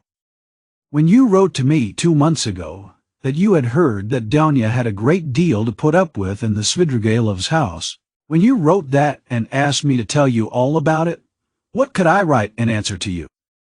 If I had written the whole truth to you, I dare say you would have thrown up everything and have come to us, even if you had to walk all the way, for I know your character and your feelings, and you would not let your sister be insulted. I was in despair myself, but what could I do? And, besides, I did not know the whole truth myself. Then, what made it all so difficult was that Donia received 100 rubles in advance when she took the place as governess in their family, on condition of part of her salary being deducted every month, and so it was impossible to throw up the situation without repaying the debt. This sum, now I can explain it all to you, my precious Rhodia, she took chiefly in order to send you 60 rubles, which you needed so terribly then and which you received from us last year. We deceived you then, writing that this money came from Donia's savings, but that was not so, and now I tell you all about it, because, thank God, things have suddenly changed for the better, and that you may know how Donia loves you, and what a heart she has. At first, indeed, Mr. Svidrigailov treated her very rudely, and used to make disrespectful and jeering remarks at table. But I don't want to go into all those painful details, so as not to worry you for nothing when it is now all over. In short, in spite of the kind and generous behavior of Marfa Petrovna, Mr. Svidrigailov's wife, and all the rest of the household, Dunya had a very hard time, especially when Mr. Svidrigailov, relapsing into his old regimental habits, was under the influence of Bacchus. And how do you think it was all explained later on? Would you believe that the crazy fellow had conceived a passion for Donia from the beginning, but had concealed it under a show of rudeness and contempt? Possibly he was ashamed and horrified himself at his own flighty hopes, considering his years and his being the father of a family, and that made him angry with Donia. And possibly, too, he hoped by his rude and sneering behavior to hide the truth from others. But at last he lost all control and had the face to make Donia an open and shameful proposal, promising her all sorts of inducements and offering, besides, to throw up everything and take her to another estate of his, or even abroad. You can imagine all she went through. To leave her situation at once was impossible, not only on account of the money debt, but also to spare the feelings of Marfa Petrovna, whose suspicions would have been aroused. And then Donia would have been the cause of a rupture in the family. And it would have meant a terrible scandal for Donia, too. That would have been inevitable.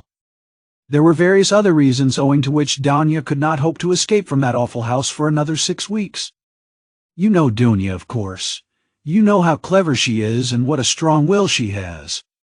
Dunya can endure a great deal, and even in the most difficult cases she has the fortitude to maintain her firmness. She did not even write to me about everything for fear of upsetting me, although we were constantly in communication. It all ended very unexpectedly. Marfa Petrovna accidentally overheard her husband imploring Donia in the garden, and, putting quite a wrong interpretation on the position, threw the blame upon her, believing her to be the cause of it all. An awful scene took place between them on the spot in the garden. Marfa Petrovna went so far as to strike Dunya, refused to hear anything, and was shouting at her for a whole hour, and then gave orders that Donia should be packed off at once to me in a plain peasant's cart, into which they flung all her things, her linen and her clothes, all pell-mell, without folding it up and packing it. And a heavy shower of rain came on, too, and Donia, insulted and put to shame, had to drive with the peasant in an open cart all the 17 versts into town. Only think now, what answer could I have sent to the letter I received from you 2 months ago, and what could I have written? I was in despair. I dared not write to you the truth because you would have been very unhappy, mortified, and indignant. And yet, what could you do? You could only perhaps ruin yourself, and besides, Donia would not allow it, and fill up my letter with trifles when my heart was so full of sorrow I could not. For a whole month the town was full of gossip about this scandal, and it came to such a pass that Donia and I dared not even go to church, on account of the contemptuous looks, whispers, and even remarks made aloud about us. All our acquaintances avoided us. Nobody even bowed to us in the street, and I learnt that some shopmen and clerks were intending to insult us in a shameful way, smearing the gates of our house with pitch, so that the landlord began to tell us we must leave. All this was set going by Marfa Petrovna, who managed to slander Donia and throw dirt at her in every family. She knows everyone in the neighborhood, and that month she was continually coming into the town, and, as she is rather talkative and fond of gossiping about her family affairs, and particularly of complaining to all and each of her husband, which is not at all right, so in a short time she had spread her story, not only in the town, but over the whole surrounding district. It made me ill, but Donia bore it better than I did, and if only you could have seen how she endured it all and tried to comfort me and cheer me up. She is an angel, but by God's mercy our sufferings were cut short. Mr. Svidrigailov returned to his senses and repented, and probably feeling sorry for Donia, he laid before Marfa Petrovna a complete and unmistakable proof of Donia's innocence, in the form of a letter Donia had been forced to write and give to him, before Marfa Petrovna came upon them in the garden. This letter, which remained in Mr. Svidrigailov's hands after her departure, she had written to refuse personal explanations and secret interviews for which he was entreating her. In that letter she reproached him with great heat and indignation for the baseness of his behavior in regard to Marfa Petrovna, reminding him that he was the father and head of a family, and telling him how infamous it was of him to torment and make unhappy a defenseless girl, unhappy enough already.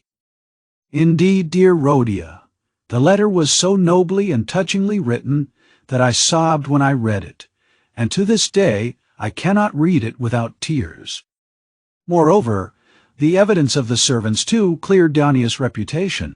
They had seen and known a great deal more than Mr. Svidrigailov had himself supposed, as indeed is always the case with servants. Marfa Petrovna was completely taken aback, and again crushed as she said herself to us, but she was completely convinced of Donia's innocence. The very next day, being Sunday, she went straight to the cathedral, knelt down and prayed with tears to Our Lady to give her strength to bear this new trial and to do her duty. Then she came straight from the cathedral to us, told us the whole story, wept bitterly and fully penitent. She embraced Donia and besought her to forgive her. The same morning, without any delay, she went round to all the houses in the town and everywhere, shedding tears. She asserted in the most flattering terms Donia's innocence and the nobility of her feelings and her behavior. What was more, she showed and read to everyone the letter in Donia's own handwriting to Mr. Svidrigailov, and even allowed them to take copies of it, which I must say I think was superfluous. In this way she was busy for several days in driving about the whole town, because some people had taken offense through precedence having been given to others, and therefore they had to take turns, so that in every house she was expected before she arrived, and everyone knew that on such and such a day Marfa Petrovna would be reading the letter in such and such a place, and people assembled for every reading of it, even many who had heard it several times already, both in their own houses and in other people's. In my opinion, a very great deal of all this was unnecessary, but that's Marfa Petrovna's character. Anyway, she succeeded in completely re-establishing Donia's reputation, and the whole ignominy of this affair rested as an indelible disgrace upon her husband, as the only person to blame, so that I really began to feel sorry for him. It was really treating the crazy fellow too harshly. Dunia was at once asked to give lessons in several families, but she refused. All of a sudden everyone began to treat her with marked respect, and all this did much to bring about the event by which, one may say, our whole fortunes are now transformed. You must know, dear Rhodia, that Donia has a suitor and that she has already consented to marry him. I hasten to tell you all about the matter, and though it has been arranged without asking your consent, I think you will not be aggrieved with me, or with your sister on that account, for you will see that we could not wait and put off our decision till we heard from you. And you could not have judged all the facts without being on the spot. This was how it happened. He is already of the rank of a counselor, Pyotr Petrovich Luzhin, and is distantly related to Marfa Petrovna, who has been very active in bringing the match about. It began with his expressing through her his desire to make our acquaintance. He was properly received, drank coffee with Usiv, and the very next day he sent us a letter, in which he very courteously made an offer, and begged for a speedy and decided answer. He is a very busy man, and is in a great hurry to get to Petersburg, so that every moment is precious to him. At first, of course, we were greatly surprised, as it had all happened so quickly and unexpectedly. We thought and talked it over the whole day. He is a well-to-do man, to be depended upon. He has 2 posts in the government, and has already made his fortune. It is true that he is 45 years old, but he is of a fairly prepossessing appearance, and might still be thought attractive by women. And he is altogether a very respectable and presentable man, only he seems a little morose and somewhat conceited. But possibly that may only be the impression he makes at first sight. And beware, dear Rhodia, when he comes to Petersburg, as he shortly will do, beware of judging him too hastily and severely, as your way is if there is anything you do not like in him at first sight. I give you this warning, although I feel sure that he will make a favorable impression upon you. Moreover, in order to understand any man, one must be deliberate and careful to avoid forming prejudices and mistaken ideas, which are very difficult to correct and get over afterwards. And Pyotr Petrovitch, judging by many indications, is a thoroughly estimable man. At his first visit, indeed, he told us that he was a practical man, but still he shares, as he expressed it, many of the convictions of our most rising generation, and he is an opponent of all prejudices. He said a good deal more, for he seems a little conceited and likes to be listened to, but this is scarcely a vice. I, of course, understood very little of it, but Donia explained to me that, though he's not a man of great education, he is clever and seems to be good-natured. You know your sister's character, Rodya. She is a resolute, sensible, patient, and generous girl, but she has a passionate heart, as I know very well. Of course, there is no great love either on his side or on hers, but Donia is a clever girl and has the heart of an angel, and will make it her duty to make her husband happy, who on his side will make her happiness his care. Of that we have no good reason to doubt, though it must be admitted the matter has been arranged in great haste. Besides, he is a man of great prudence, and he will see, to be sure of himself, that his own happiness will be the more secure, the happier Donia is with him. And as for some defects of character, for some habits and even certain differences of opinion, which indeed are inevitable even in the happiest marriages, Donia has said that, as regards all that, she relies on herself, that there is nothing to be uneasy about, and that she is ready to put up with a great deal, if only their future relationship can be an honorable and straightforward one. He struck me, for instance, at first, as rather abrupt, but that may well come from his being an outspoken man, and that is no doubt how it is. For instance, at his second visit, after he had received Donia's consent, in the course of conversation, he declared that before making Donia's acquaintance, he had made up his mind to marry a girl of good reputation, without dowry, and, above all, one who had experienced poverty, because, as he explained, a man ought not to be indebted to his wife, but that it is better for a wife to look upon her husband as her benefactor. I must add that he expressed it more nicely and politely than I have done, for I have forgotten his actual phrases, and only remember the meaning. And besides, it was obviously not said of design, but slipped out in the heat of conversation, so that he tried afterwards to correct himself and smooth it over. But all the same it did strike me as somewhat rude, and I said so afterwards to Donia. But Donia was vexed, and answered that words are not deeds, and that, of course, is perfectly true. Donia did not sleep all night before she made up her mind, and, thinking that I was asleep, she got out of bed and was walking up and down the room all night. At last she knelt down before the icon and prayed long and fervently, and in the morning she told me that she had decided. I have mentioned already that Fyodor Petrovitch is just setting off for Petersburg, where he has a great deal of business, and he wants to open a legal bureau. He has been occupied for many years in conducting civil and commercial litigation, and only the other day he won an important case. He has to be in Petersburg because he has an important case before the Senate. So, Rodya dear, he may be of the greatest use to you, in every way indeed, and Donia and I have agreed that from this very day you could definitely enter upon your career, and might consider that your future is marked out and assured for you. Oh, if only this comes to pass! This would be such a benefit that we could only look upon it as a providential blessing. Donia is dreaming of nothing else. We have even ventured already to drop a few words on the subject to Fyodor Petrovitch.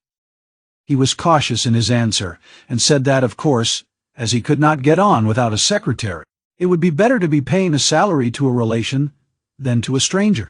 If only the former were fitted for the duties, as though there could be doubt of your being fitted. But then he expressed doubts whether your studies at the university would leave you time for work at his office. The matter dropped for the time, but Donia is thinking of nothing else now. She has been in a sort of fever for the last few days, and has already made a regular plan for your becoming in the end an associate and even a partner in Pyotr Petrovitch's business, which might well be, seeing that you are a student of law. I am in complete agreement with her, Rodya, and share all her plans and hopes, and think there is every probability of realizing. And in spite of Pyotr Petrovitch's evasiveness, very natural at present, since he does not know you, Donia is firmly persuaded that she will gain everything by her good influence over her future husband. This she is reckoning upon. Of course, we are careful not to talk of any of these more remote plans to Pyotr Petrovitch, especially of your becoming his partner. He is a practical man and might take this very coldly. It might all seem to him simply a daydream. Nor has either Danya or I breathed a word to him of the great hopes we have of his helping us to pay for your university studies. We have not spoken of it in the first place, because it will come to pass of itself later on, and he will no doubt without wasting words offer to do it of himself, as though he could refuse Dunya that. The more readily since you may by your own efforts become his right hand in the office, and receive this assistance not as a charity, but as a salary earned by your own work. Dunya wants to arrange it all like this, and I quite agree with her. And we have not spoken of our plans for another reason. That is, because I particularly wanted you to feel on equal footing when you first meet him. When Dunya spoke to him with enthusiasm about you, he answered that one could never judge of a man without seeing him close, for oneself, and that he looked forward to forming his own opinion when he makes your acquaintance. Do you know, my precious Rodya, I think that perhaps for some reasons, nothing to do with Pyotr Petrovitch though, simply for my own personal, perhaps old womanish fancies, I should do better to go on living by myself apart than with them, after the wedding. I am convinced that he will be generous and delicate enough to invite me and to urge me to remain with my daughter for the future, and if he has said nothing about it hitherto, it is simply because it has been taken for granted, but I shall refuse. I have noticed more than once in my life that husbands don't quite get on with their mothers-in-law, and I don't want to be the least bit in anyone's way, and for my own sake too would rather be quite independent, so long as I have a crust of bread of my own, and such children as you and Danya. If possible, I would settle somewhere near you, for the most joyful piece of news, dear Rodya, I have kept for the end of my letter. Know then, my dear boy, that we may perhaps be all together in a very short time, and may embrace one another again after a separation of almost 3 years. It is settled, for certain, that Danya and I are to set off for Petersburg, exactly when I don't know, but very, very soon, possibly in a week. It all depends on Pyotr Petrovitch, who will let us know when he has had time to look round him in Petersburg. To suit his own arrangements, he is anxious to have the ceremony as soon as possible, even before the fast of Our Lady, if it could be managed, or if that is too soon to be ready, immediately after. Oh, with what happiness I shall press you to my heart. Dunya is all excitement at the joyful thought of seeing you, she said one day, in joke that she would be ready to marry Pyotr Petrovitch for that alone. She is an angel. She is not writing anything to you now, and has only told me to write that she has so much to tell you that she is not going to take up her pen now, for a few lines would tell you nothing, and it would only mean upsetting herself. She bids me send you her love and innumerable kisses. But although we shall be meeting so soon, perhaps I shall send you as much money as I can in a day or two. Now that everyone has heard that Danya is to marry Pyotr Petrovitch, my credit has suddenly improved, and I know that Afanasy Ivanovitch will trust me now even to 75 rubles on the security of my pension, so that perhaps I shall be able to send you 25 or even 30 rubles. I would send you more, but I am uneasy about our traveling expenses. For though Pyotr Petrovitch has been so kind as to undertake part of the expenses of the journey, that is to say, he has taken upon himself the conveyance of our bags and big trunk, which will be conveyed through some acquaintances of his, we must reckon upon some expense on our arrival in Petersburg, where we can't be left without a halfpenny, at least for the first few days. But we have calculated it all, Danya and I, to the last penny, and we see that the journey will not cost very much. It is only 90 versts from us to the railway, and we have come to an agreement with a driver we know, so as to be in readiness. And from there Danya and I can travel quite comfortably 3rd class, so that I may very likely be able to send to you not 25, but 30 rubles. But enough. I have covered 2 sheets already, and there is no space left for more. Our whole history, but so many events have happened. And now, my precious Rhodia, I embrace you and send you a mother's blessing till we meet. Love, Daunia, your sister Rhodia. Love her as she loves you, and understand that she loves you beyond everything, more than herself. She is an angel. And you, Rhodia, you are everything to us, our one hope, our one consolation. If only you are happy, we shall be happy. Do you still say your prayers, Rhodia, and believe in the mercy of our Creator and our Redeemer? I am afraid in my heart that you may have been visited by the new spirit of infidelity that is abroad today. If it is so, I pray for you. Remember, dear boy, how in your childhood, when your father was living, you used to lisp your prayers at my knee, and how happy we all were in those days. Goodbye, till we meet then. I embrace you warmly, warmly, with many kisses. Yours till death, Pulcheria Raskolnikov. Almost from the first, while he read the letter, Raskolnikov's face was wet with tears, but when he finished it, his face was pale and distorted, and a bitter, wrathful, and malignant smile was on his lips. He laid his head down on his threadbare, dirty pillow and pondered a long time. His heart was beating violently, and his brain was in a turmoil. At last he felt cramped and stifled in the little yellow room that was like a cupboard or a box. His eyes and his mind craved for space. He took up his hat and went out, this time without dread of meeting anyone. He had forgotten his dread. He turned in the direction of the Vasilyevsky Ostrov, walking along Vasilyevsky Prospect, as though hastening on some business, but he walked, as his habit was, without noticing his way, muttering and even speaking aloud to himself, to the astonishment of the passers-by. Many of them took him to be drunk. Chapter 4. His mother's letter had been a torture to him, but as regards the chief fact in it, he had felt not one moment's hesitation, even whilst he was reading the letter. The essential question was settled, and irrevocably settled, in his mind. Never such a marriage while I am alive, and Mr. Luzhin be damned. The thing is perfectly clear, he muttered to himself, with a malignant smile anticipating the triumph of his decision. No, mother, no, Daunia, you want to deceive me. And then they apologize for not asking my advice and for taking the decision without me.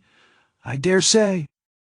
They imagine it's arranged now and can't be broken off, but we will see whether it can or not. A magnificent excuse. Pyotr Petrovitch is such a busy man that even his wedding has to be in post-haste, almost by express. No, Daunia, I see it all, and I know what you want to say to me. And I know, too, what you were thinking about when you walked up and down all night, and what your prayers were like before the Holy Mother of Kazan who stands in Mother's bedroom. Bitter is the ascent to Golgotha. So it is finally settled. You have determined to marry a sensible businessman, Avdotia Romanovna, one who has a fortune, has already made his fortune, that is so much more solid and impressive. A man who holds 2 government posts and who shares the ideas of our most rising generation, as Mother writes, and who seems to be kind, as Daunia herself observes. That beats everything. And that very Daunia, for that very seems, is marrying him. Splendid! Splendid! But I should like to know why Mother has written to me about our most rising generation. Simply as a descriptive touch, or with the idea of prepossessing me in favor of Mr. Luzhin. Oh, the cunning of them! I should like to know one thing more. How far they were open with one another that day and night, and all this time since. Was it all put into words, or did both understand that they had the same thing at heart and in their minds, so that there was no need to speak of it aloud, and better not to speak of it, Most likely it was partly like that. From Mother's letter it's evident. He struck her as rude, a little, and Mother in her simplicity took her observations to Downia, and she was sure to be vexed and answered her angrily. I should think so. Who would not be angered when it was quite clear without any naive questions, and when it was understood that it was useless to discuss it? And why does she write to me, love Downia, Rhodia, and she loves you more than herself? Has she a secret conscience prick at sacrificing her daughter to her son? You are our one comfort. You are everything to us. Oh, Mother! His bitterness grew more and more intense, and if he had happened to meet Mr. Lucian at the moment, he might have murdered him. Yes, that's true, he continued, pursuing the whirling ideas that chased each other in his brain. It is true that it needs time and care to get to know a man, but there is no mistake about Mr. Lucian. The chief thing is, he is a man of business and seems kind. That was something, wasn't it?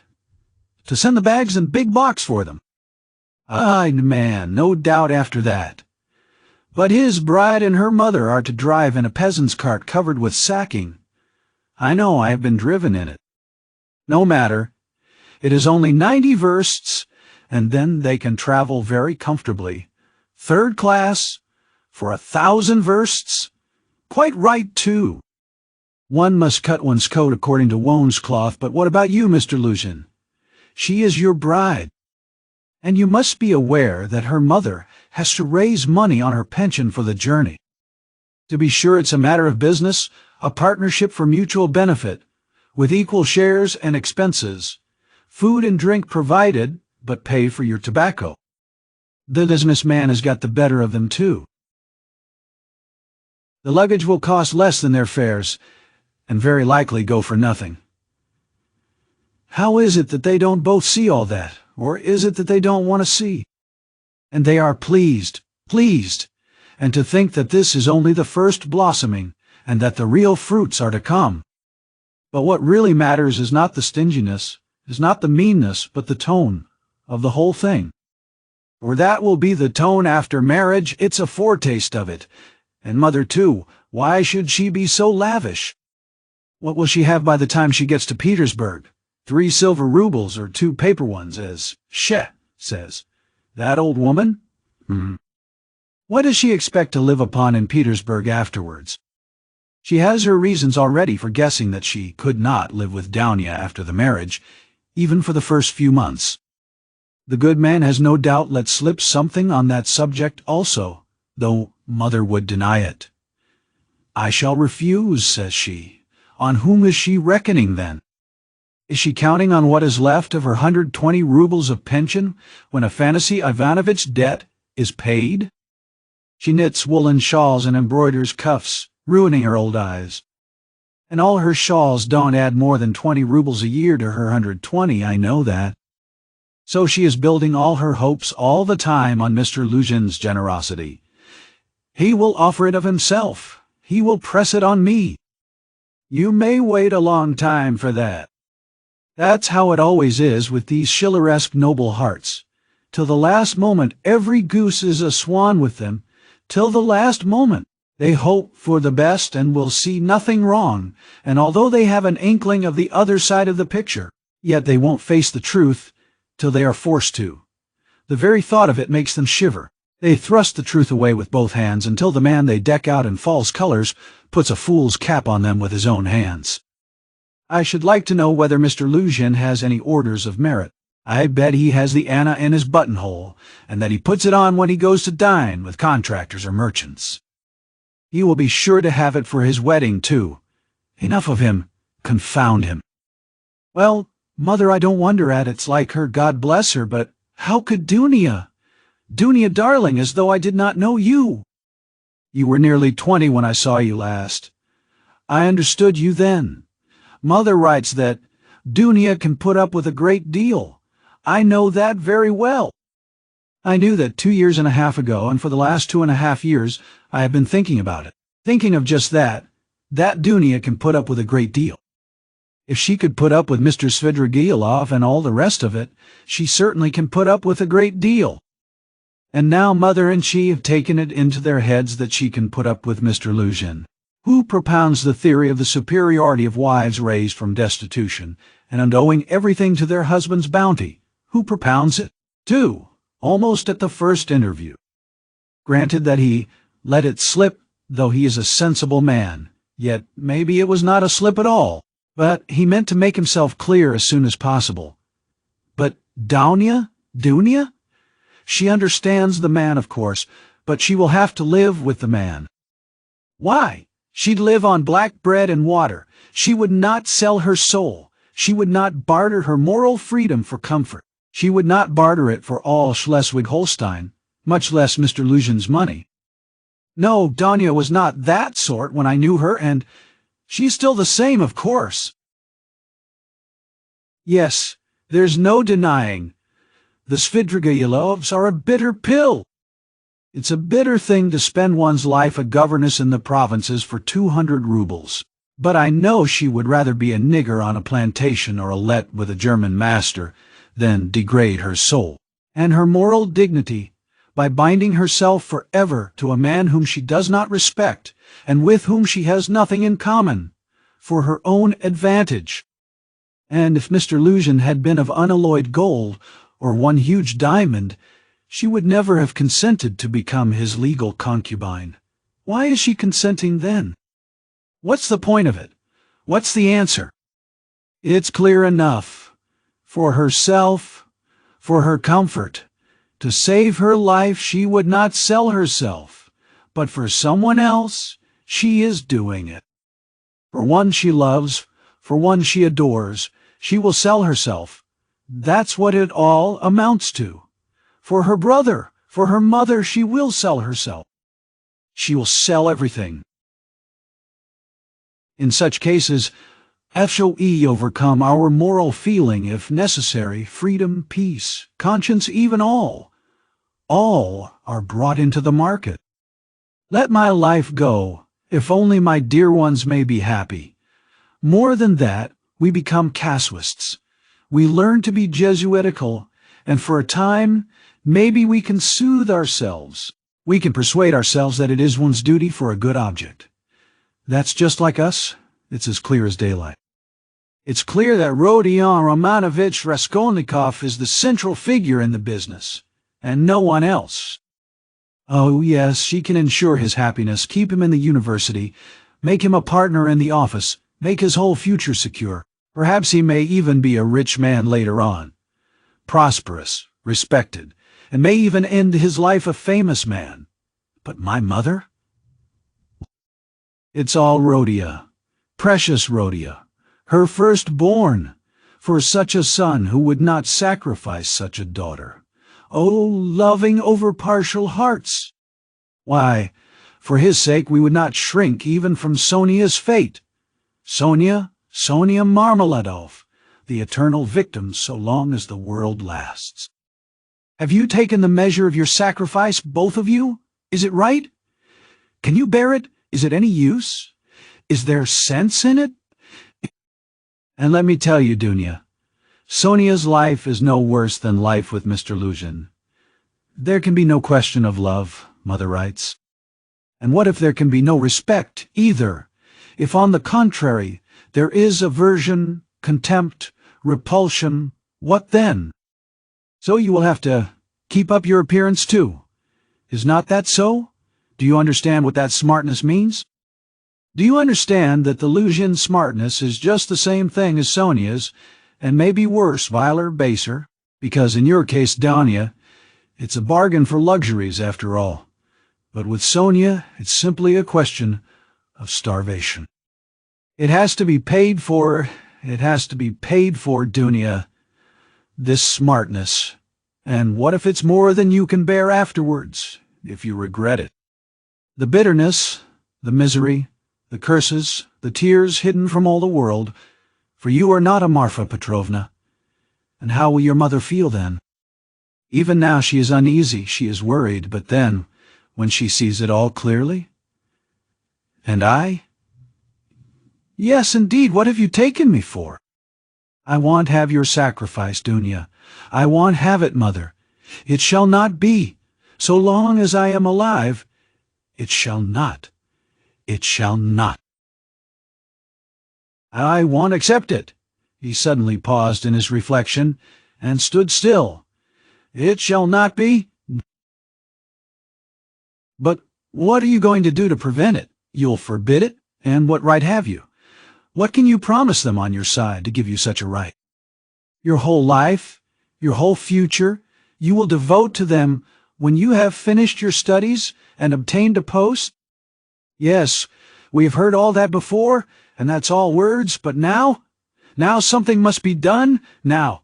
Do you understand that? And what are you doing now? You are living upon them. They borrow on their 100 rubles pension. They borrow from the Svidriga-Ilovs. How are you going to save them from Svidriga-Ilovs? From Afanasy Ivanovich Varushin? Oh, future millionaire Zeus who would arrange their lives for them. In another 10 years? In another 10 years? Mother will be blind with knitting shawls, maybe with weeping too. She will be worn to a shadow with fasting. And my sister? Imagine for a moment what may have become of your sister in 10 years. What may happen to her during those 10 years? Can you fancy? So he tortured himself, fretting himself with such questions, and finding a kind of enjoyment in it. And yet all these questions were not new ones suddenly confronting him. They were old familiar aches. It was long since they had first begun to grip and rend his heart. Long, long ago his present anguish had its first beginnings. It had waxed and gathered strength. It had matured and concentrated, until it had taken the form of a fearful, frenzied, and fantastic question, which tortured his heart and mind, clamoring insistently for an answer. Now his mother's letter had burst on him like a thunderclap.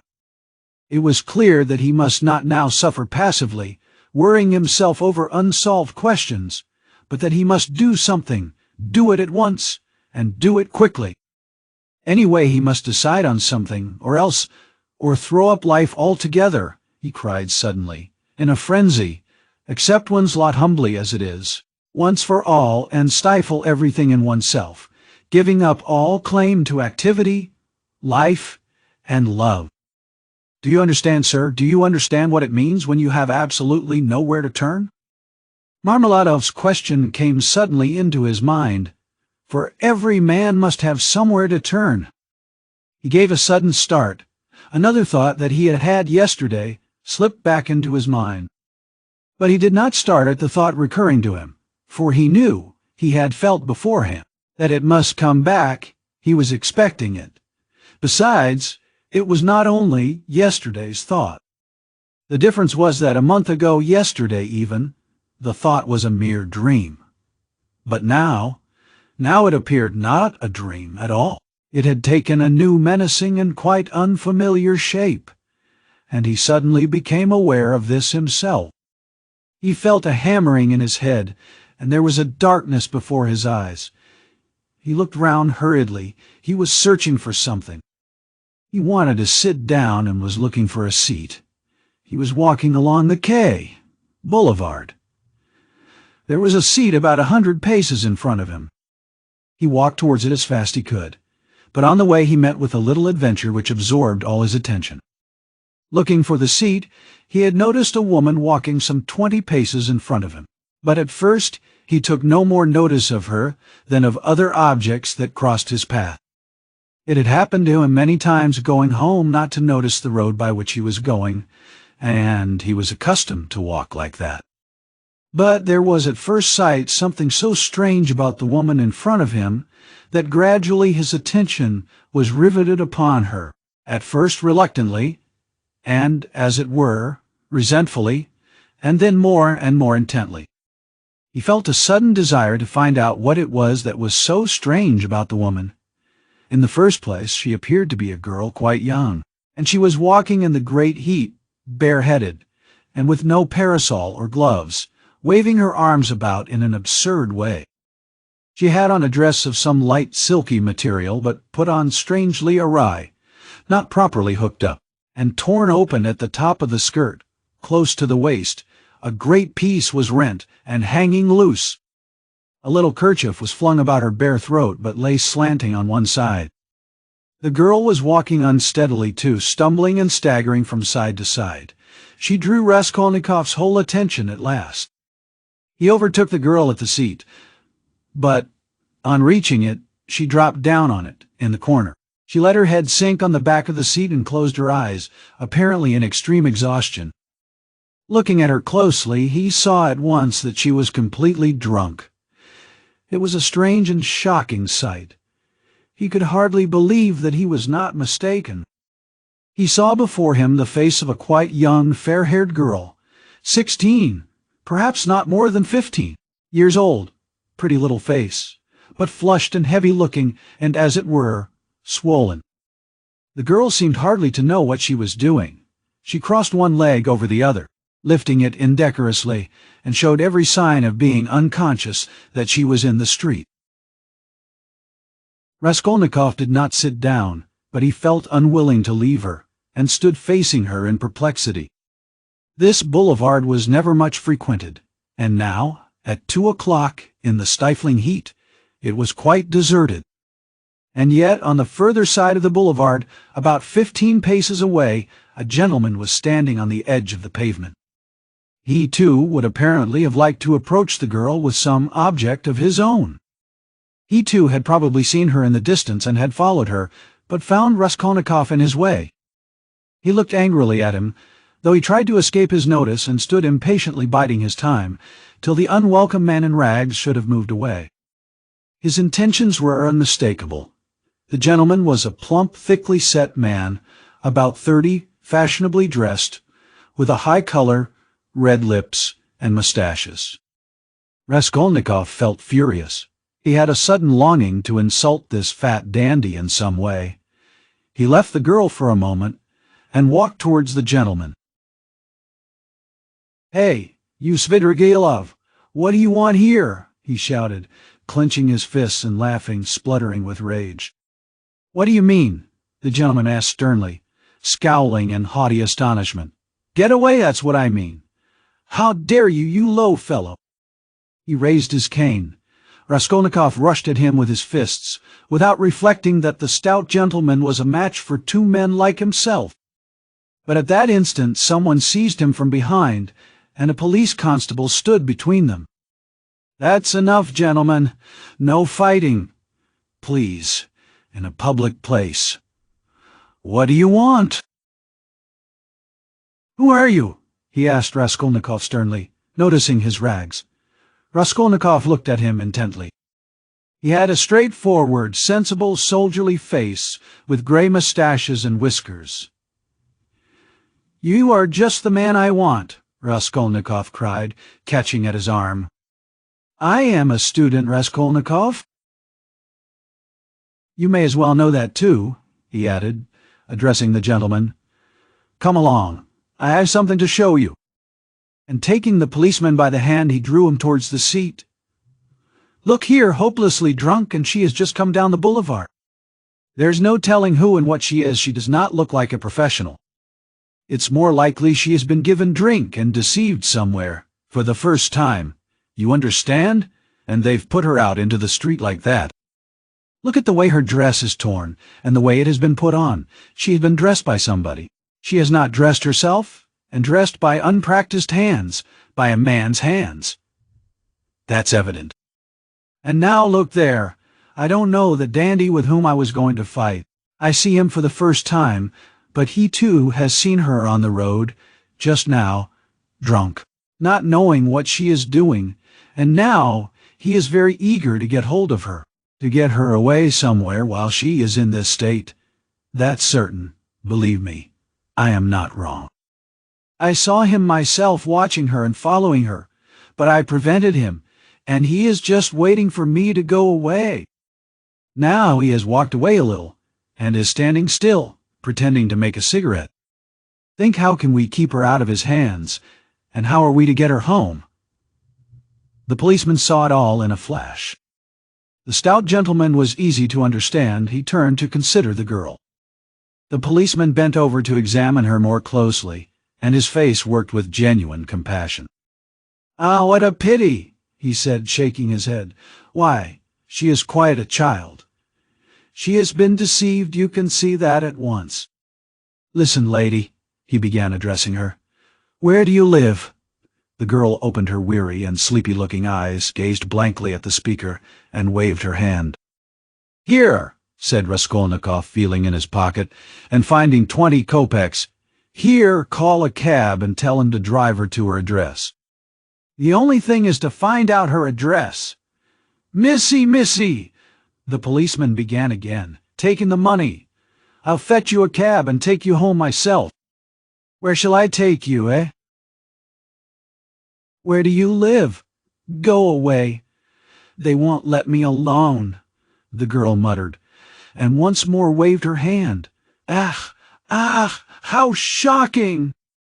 "It's shameful, missy. It's a shame."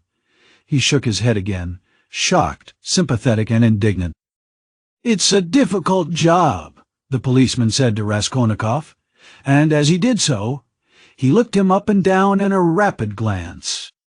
He too must have seemed a strange figure to him. Dressed in rags and handing him money? "Did you meet her far from here?" he asked him. "I tell you, she was walking in front of me, staggering, just here, in the boulevard. She only just reached the seat and sank down on it.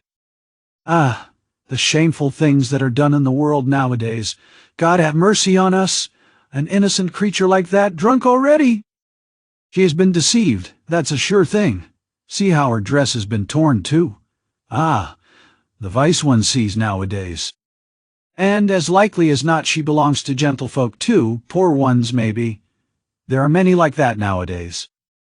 She looks refined too, as though she were a lady," and he bent over her once more. Perhaps he had daughters growing up like that, looking like ladies and refined, with pretensions to gentility and smartness. "The chief thing is," Raskolnikov persisted, "to keep her out of this scoundrel's hands. Why should he outrage her? It's as clear as day what he is after.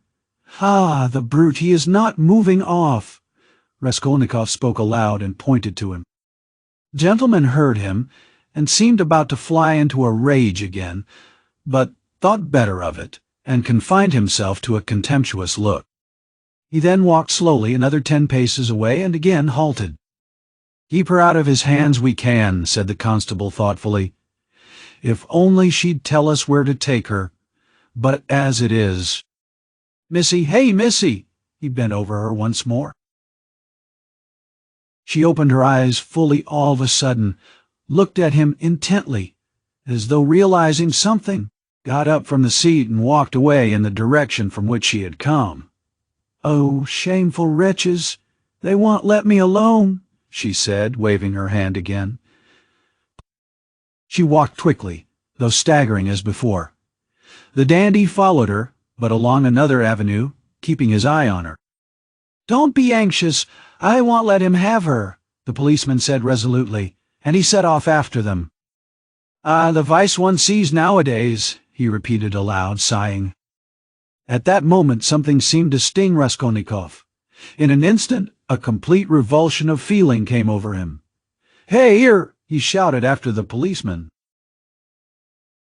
The latter turned round. "Let them be. What is it to do with you? Let her go. Let him amuse himself." He pointed at the dandy. "What is it to do with you?" The policeman was bewildered and stared at him open-eyed.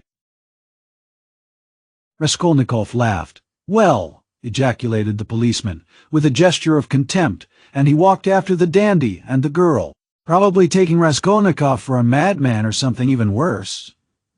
"He has carried off my 20 kopecks," Raskolnikov murmured angrily when he was left alone. "Well, let him take as much from the other fellow to allow him to have the girl, and so let it end. And why did I want to interfere? Is it for me to help? Have I any right to help? Let them devour each other alive? What is it to me? How did I dare to give him 20 kopecks? Were they mine? In spite of those strange words, he felt very wretched. He sat down on the deserted seat. His thoughts strayed aimlessly. He found it hard to fix his mind on anything at that moment. He longed to forget himself altogether, to forget everything, and then to wake up and begin life anew. "Poor girl," he said, looking at the empty corner where she had sat. "She will come to herself and weep, and then her mother will find out. She will give her a beating, a horrible, shameful beating, and then, maybe, turn her out of doors. And, even if she does not, the Darya Francovnas will get wind of it, and the girl will soon be slipping out on the sly here and there. Then there will be the hospital directly. That's always the luck of those girls with respectable mothers, who go wrong on the sly, and then, again the hospital, drink, the taverns, and more hospital. In 2 or 3 years, a wreck, and her life over at 18 or 19. Have not I seen cases like that? And how have they been brought to it? Why, they've all come to it like that? But what does it matter? That's as it should be, they tell us. A certain percentage, they tell us, must every year go that way, to the devil, I suppose, so that the rest may remain chaste and not be interfered with. A percentage. What splendid words they have. They are so scientific, so consolatory. Once you've said percentage, there's nothing more to worry about. If we had any other word, maybe we might feel more uneasy. But what if Downia were one of the percentage, of another one if not that one? But where am I going? He thought suddenly. Strange, I came out for something. As soon as I had read the letter, I came out. I was going to Vasilyevsky Ostrov, to Razumihin. That's what it was. Now I remember. What for, though? And what put the idea of going to Razumihin into my head just now? That's curious, he wondered at himself. Razumihin was one of his old comrades at the university.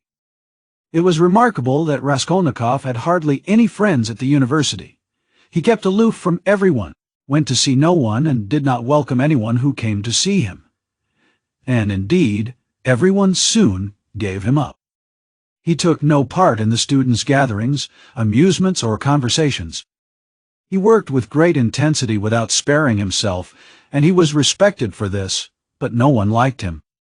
He was very poor, and there was a sort of haughty pride and reserve about him, as though he were keeping something to himself.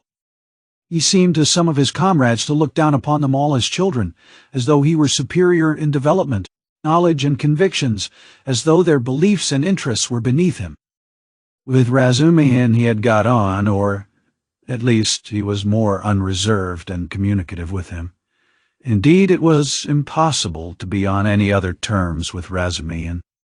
He was an exceptionally good-humored and candid youth, good-natured to the point of simplicity, though both depth and dignity lay concealed under that simplicity. The better of his comrades understood this, and all were fond of him. He was extremely intelligent, though he was certainly rather a simpleton at times. He was of striking appearance, tall, thin, black-haired, and always badly shaved. He was sometimes uproarious and was reputed to be of great physical strength. One night, when out in a festive company, he had with one blow laid a gigantic policeman on his back. There was no limit to his drinking powers, but he could abstain from drink altogether. He sometimes went too far in his pranks, but he could do without pranks altogether.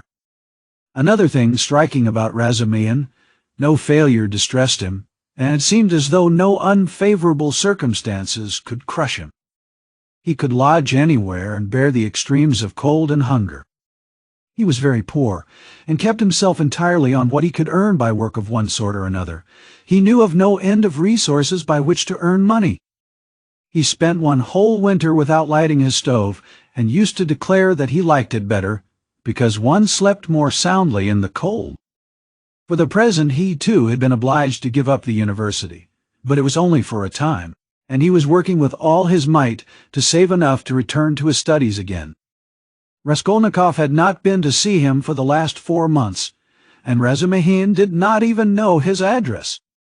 About 2 months before, they had met in the street, but Raskolnikov had turned away and even crossed to the other side, that he might not be observed.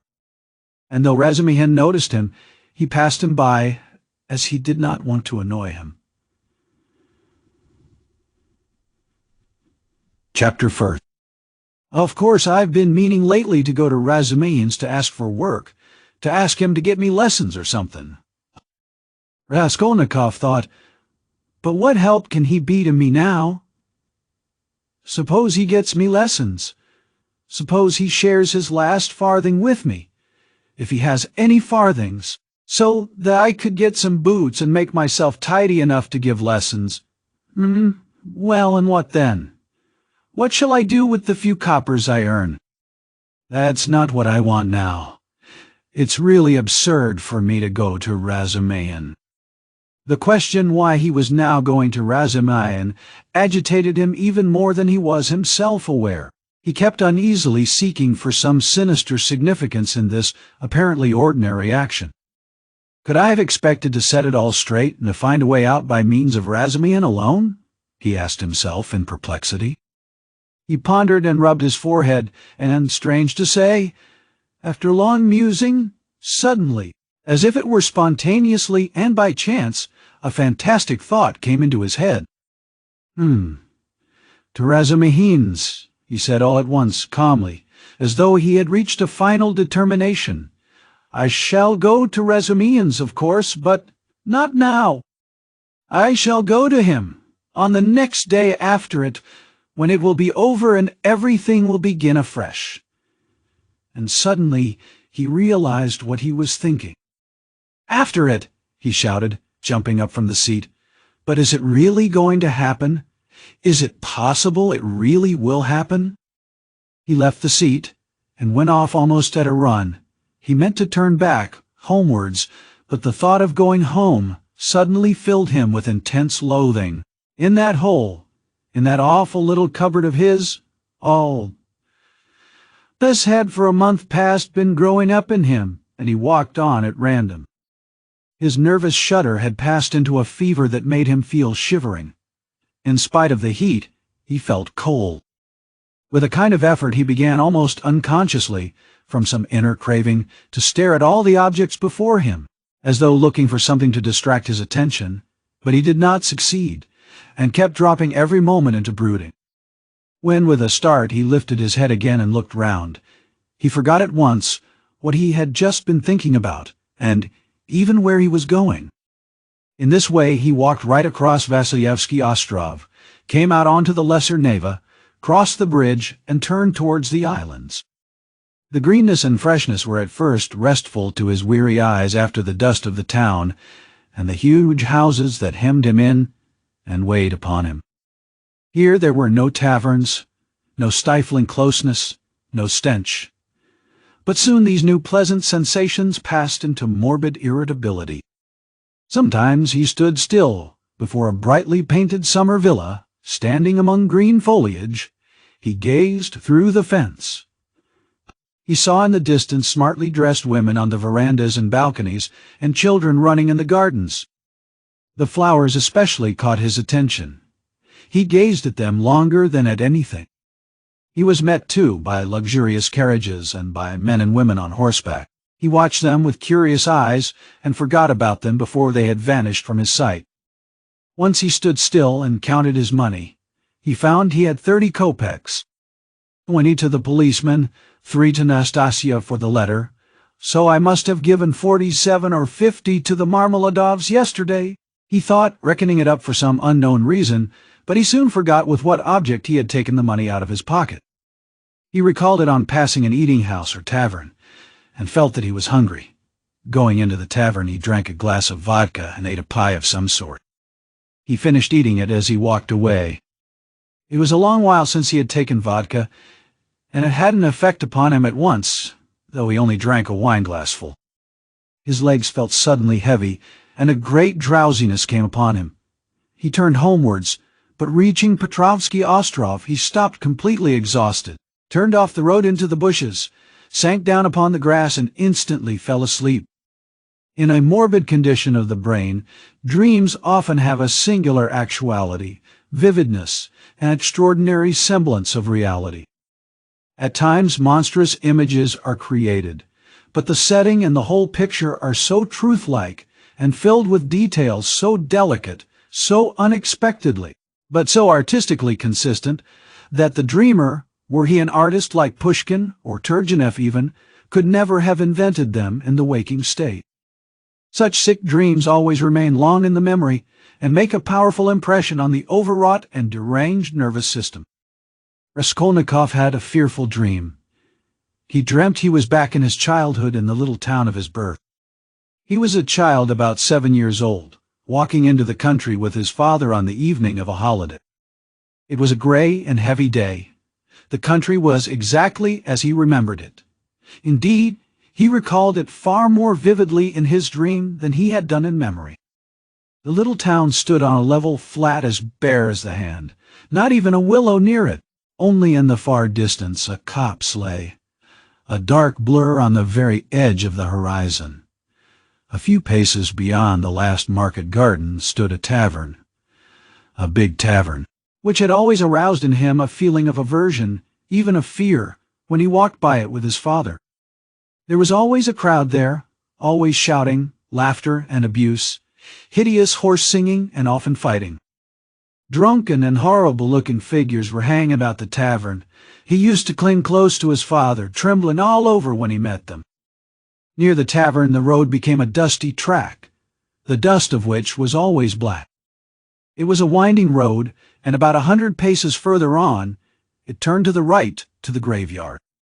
In the middle of the graveyard stood a stone church with a green cupola where he used to go to Mass 2 or 3 times a year with his father and mother, when a service was held in memory of his grandmother, who had long been dead, and whom he had never seen. On these occasions they used to take on a white dish tied up in a table napkin, a special sort of rice pudding with raisins stuck in it, in the shape of a cross. He loved that church, the old-fashioned, unadorned icons, and the old priest with the shaking head. Near his grandmother's grave, which was marked by a stone, was the little grave of his younger brother, who had died at 6 months old. He did not remember him at all, but he had been told about his little brother, and whenever he visited the graveyard, he used religiously and reverently to cross himself and to bow down and kiss the little grave. And now he dreamt that he was walking with his father past the tavern on the way to the graveyard. He was holding his father's hand and looking with dread at the tavern. A peculiar circumstance attracted his attention. There seemed to be some kind of festivity going on. There were crowds of gaily dressed townspeople, peasant women, their husbands, and riff-raff of all sorts, all singing, and all more or less drunk. Near the entrance of the tavern stood a cart, but a strange cart. It was one of those big carts usually drawn by heavy cart horses and laden with casks of wine or other heavy goods. He always liked looking at those great cart horses, with their long manes, thick legs, and slow, even pace, drawing along a perfect mountain with no appearance of effort, as though it were easier going with a load than without it. But now, strange to say, in the shafts of such a cart he saw a thin little sorrel beast, one of those peasants' nags which he had often seen straining their utmost under a heavy load of wood or hay, especially when the wheels were stuck in the mud or in a rut, and the peasants would beat them so cruelly, sometimes even about the nose and eyes, and he felt so sorry for them that he almost cried, and his mother always used to take him away from the window. All of a sudden there was a great uproar of shouting, singing, and the balalaika, and from the tavern a number of big and very drunken peasants came out, wearing red and blue shirts and coats thrown over their shoulders. Get in," shouted one of them, a young thick-necked peasant with a fleshy face red as a carrot. "I'll take you all, get in." But at once there was an outbreak of laughter and exclamations in the crowd. "Take us all with a beast like that! Why, Mikolka, are you crazy to put a nag like that in such a cart? And this mare is 20 if she is a day, mates. Get in, I'll take you all," Mikolka shouted again, leaping first into the cart, seizing the reins and standing straight up in front. "The bay has gone with Matvey," he shouted from the cart, "and this brute Mates is just breaking my heart. I feel as if I could kill her. She's just eating her head off. Get in, I tell you. I'll make her gallop."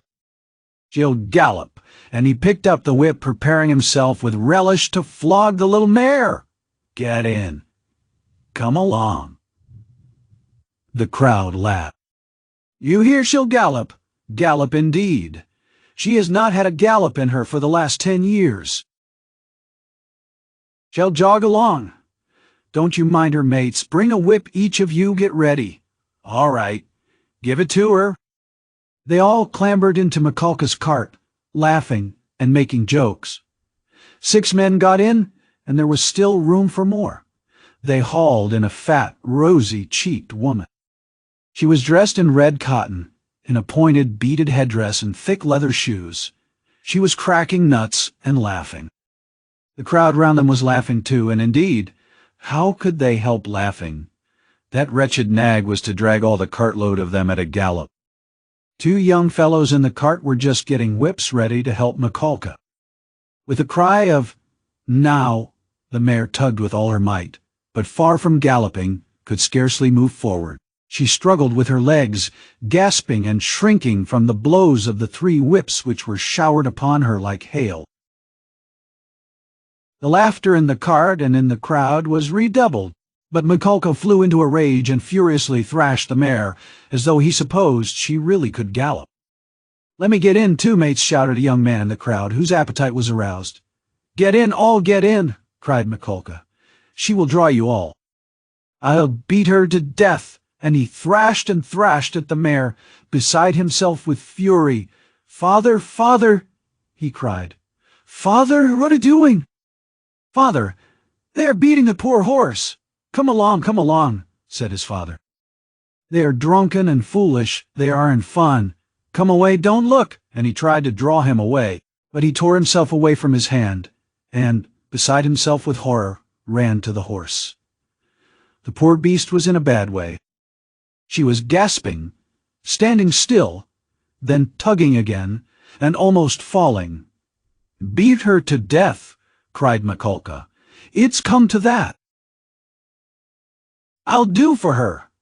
"What are you about? Are you a Christian, you devil?" shouted an old man in the crowd. "Did anyone ever see the light?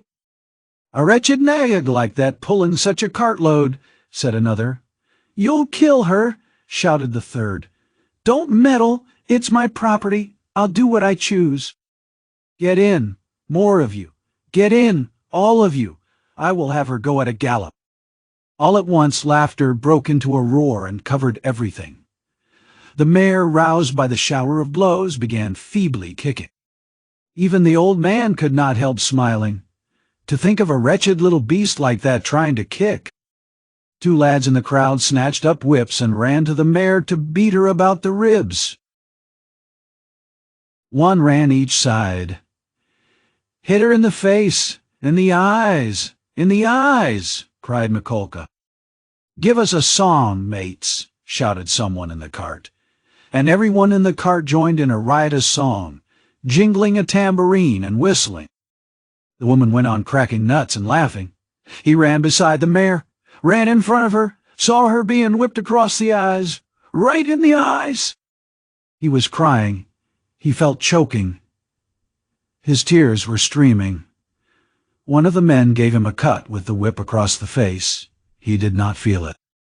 Wringing his hands and screaming, he rushed up to the gray-headed old man with the gray beard, who was shaking his head in disapproval.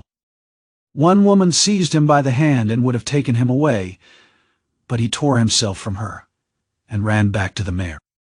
She was almost at the last gasp, but began kicking once more. "I'll teach you to kick," Mikulka shouted ferociously. He threw down the whip, bent forward, and picked up from the bottom of the cart a long, thick shaft. He took hold of one end with both hands, and with an effort brandished it over the mare. "Hell crush her," was shouted round him. "Hell kill her." "It's my property," shouted Mikulka, and brought the shaft down with a swinging blow.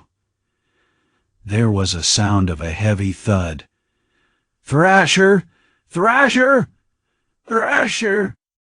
Why have you stopped?" shouted voices in the crowd, and Mikulka swung the shaft a second time, and it fell a second time on the spine of the luckless mare.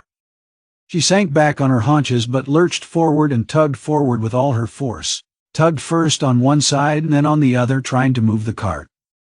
But the 6 whips were attacking her in all directions, and the shaft was raised again and fell upon her a third time, then a fourth, with heavy measured blow. Mikulka was in a fury that he could not kill her at one blow. "She's a tough one," was shouted in the crowd. "She'll fall in a minute, mates. There will soon be an end of her," said an admiring spectator in the crowd. "Fetch an axe to her." "Finish her off," shouted a third. "I'll show you." "Stand off!" Mikulka screamed frantically. He threw down the shaft, stooped down in the cart, and picked up an iron crowbar. "Look out!" he shouted, and with all his might he dealt a stunning blow at the poor mare. The blow fell. The mare staggered, sank back, tried to pull, but the bar fell again with a swinging blow on her back, and she fell on the ground like a log. "Finish her off!" shouted Mikulka, and he leapt beside himself out of the cart. Several young men, also flushed with drink, seized anything they could come across, whips, sticks, poles, and ran to the dying mare. Mikulka stood on one side and began dealing random blows with the crowbar. The mare stretched out her head, drew a long breath, and died. "You butchered her!" someone shouted in the crowd. "Why wouldn't she gallop then?" "My property!" shouted Mikulka, with bloodshot eyes, brandishing the bar in his hands. He stood as though regretting that he had nothing more to beat. "No mistake about it, you are not a Christian," many voices were shouting in the crowd. But the poor boy, beside himself, made his way, screaming, through the crowd to the sorrel nag, put his arms round her bleeding dead head and kissed it, kissed the eyes, and kissed the lips. Then he jumped up and flew in a frenzy with his little fists out at Mikulka. At that instant his father, who had been running after him, snatched him up and carried him out of the crowd. "Come along, come!" "Let us go home," he said to him. "Father, why did they kill the poor horse?" he sobbed, but his voice broke and the words came in shrieks from his panting chest. "They're drunk." "They are brutal. It's not our business," said his father. He put his arms round his father, but he felt choked. He tried to draw a breath, to cry out, and woke up. He waked up, gasping for breath, his hair soaked with perspiration, and stood up in terror. "Thank God, that was only a dream," he said, sitting down under a tree and drawing deep breaths. "But what is it? Is it some fever coming on?" Such a hideous dream. He felt utterly broken. Darkness and confusion were in his soul.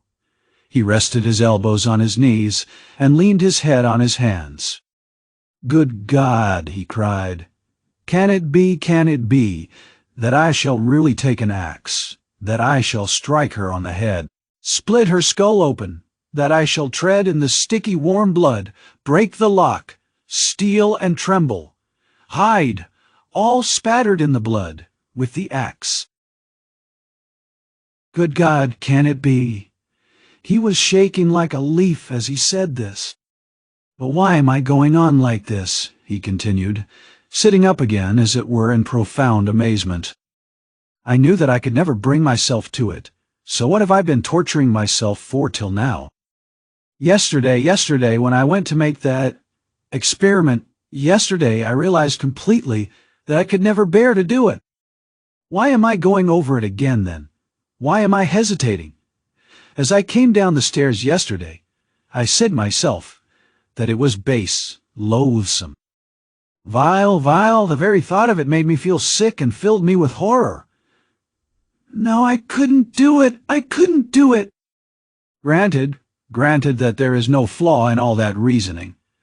that all that I have concluded this last month is clear as day, true as arithmetic. My God! Anyway, I couldn't bring myself to it. I couldn't do it. I couldn't do it. Why then am I still? He rose to his feet, looked round in wonder as though surprised at finding himself in this place, and went towards the bridge.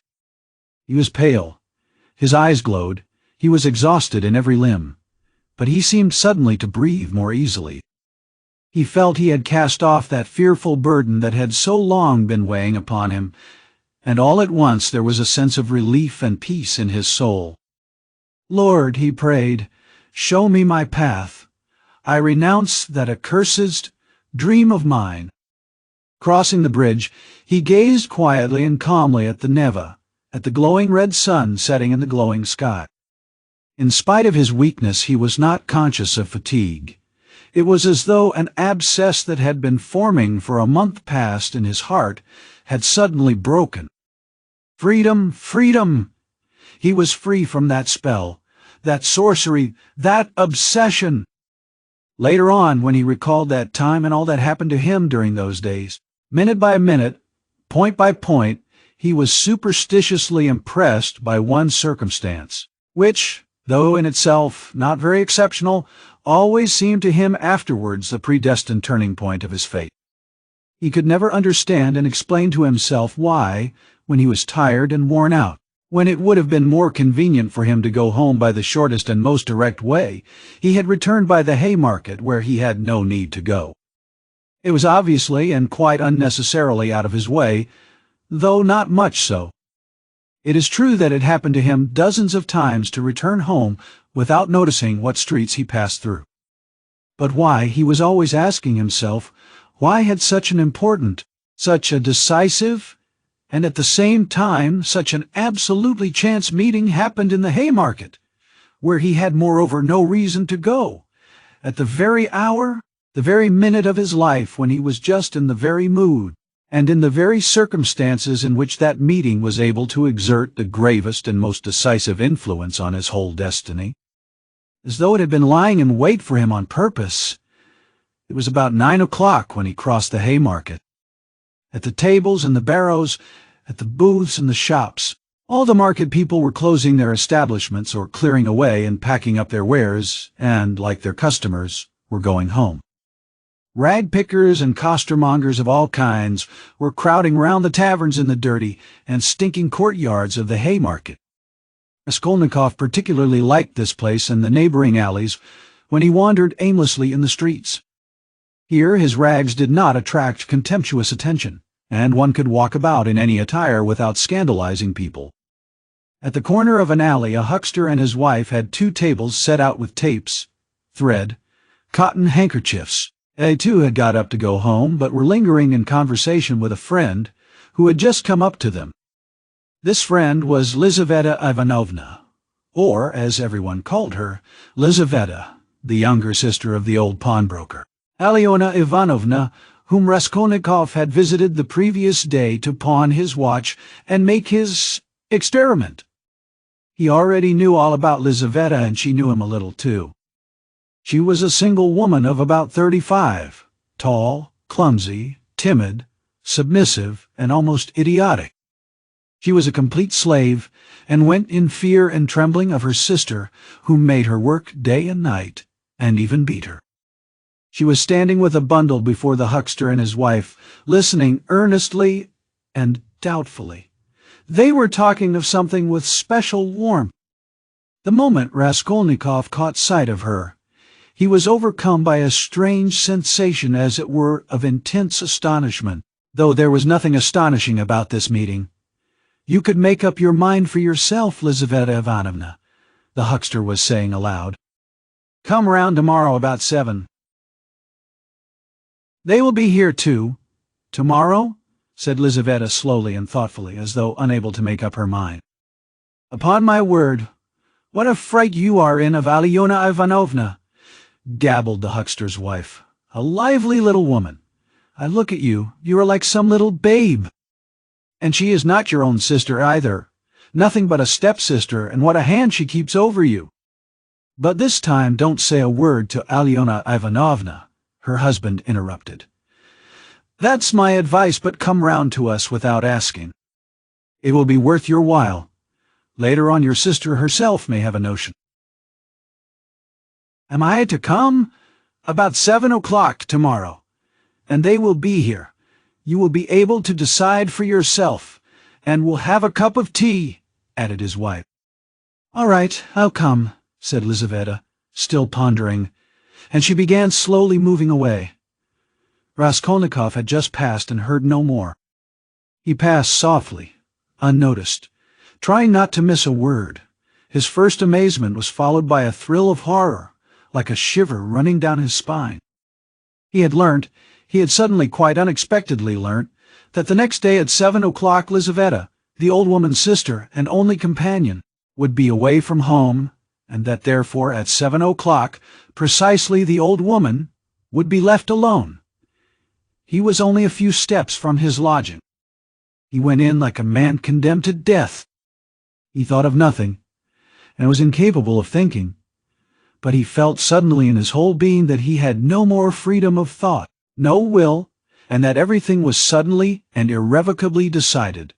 Certainly, if he had to wait whole years for a suitable opportunity, he could not reckon on a more certain step towards the success of the plan than that which had just presented itself. In any case, it would have been difficult to find out beforehand and with certainty, with greater exactness and less risk, and without dangerous inquiries and investigations, that next day at a certain time an old woman, on whose life an attempt was contemplated, would be at home and entirely alone.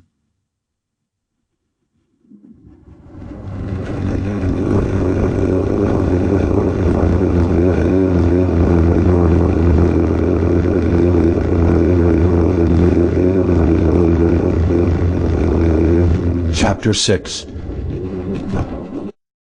Later on, Raskolnikov happened to find out why the huckster and his wife had invited Lizaveta. It was a very ordinary matter, and there was nothing exceptional about it. A family who had come to the town and been reduced to poverty were selling their household goods and clothes, all women's things. As the things would have fetched little in the market, they were looking for a dealer. This was Lizaveta's business. She undertook such jobs and was frequently employed, as she was very honest and always fixed a fair price and stuck to it. She spoke as a rule little, and, as we have said already, she was very submissive and timid. But Raskolnikov had become superstitious of late. The traces of superstition remained in him long after, and were almost ineradicable. And in all this he was always afterwards disposed to see something strange and mysterious, as it were, the presence of some peculiar influences and coincidences. In the previous winter, a student he knew called Pokorev, who had left for Kharkov, had chanced in conversation to give him the address of Alyona Ivanovna, the old pawnbroker, in case he might want to pawn anything. For a long while he did not go to her, for he had lessons and managed to get along somehow. 6 weeks ago he had remembered the address. He had 2 articles that could be pawned: his father's old silver watch and a little gold ring with 3 red stones, a present from his sister at parting. He decided to take the ring. When he found the old woman, he had felt an insurmountable repulsion for her at the first glance, though he knew nothing special about her. He got 2 rubles from her and went into a miserable little tavern on his way home. He asked for tea, sat down, and sank into deep thought. A strange idea was pecking at his brain like a chicken in the egg, and very, very much absorbed him. Almost beside him at the next table, there was sitting a student, whom he did not know, and had never seen, and with him a young officer. They had played a game of billiards and began drinking tea. All at once he heard the student mention to the officer, the pawnbroker, Alyona Ivanovna, and give him her address. This of itself seemed strange to Raskolnikov. He had just come from her, and here at once he heard her name. Of course it was a chance, but he could not shake off a very extraordinary impression, and here someone seemed to be speaking expressly for him. The student began telling his friend various details about Alyona Ivanovna. "She is first-rate," he said. "You can always get money from her. She is as rich as a Jew. She can give you 5,000 rubles at a time, and she is not above taking a pledge for a ruble." Lots of our fellows have had dealings with her, but she is an awful old harpy." And he began describing how spiteful and uncertain she was, how if you were only a day late with your interest the pledge was lost, how she gave a quarter of the value of an article and took 5 and even 7% a month on it, and so on. The student chattered on, saying that she had a sister Lizaveta, whom the wretched little creature was continually beating, and kept in complete bondage like a small child, though Lizaveta was at least 6 feet high.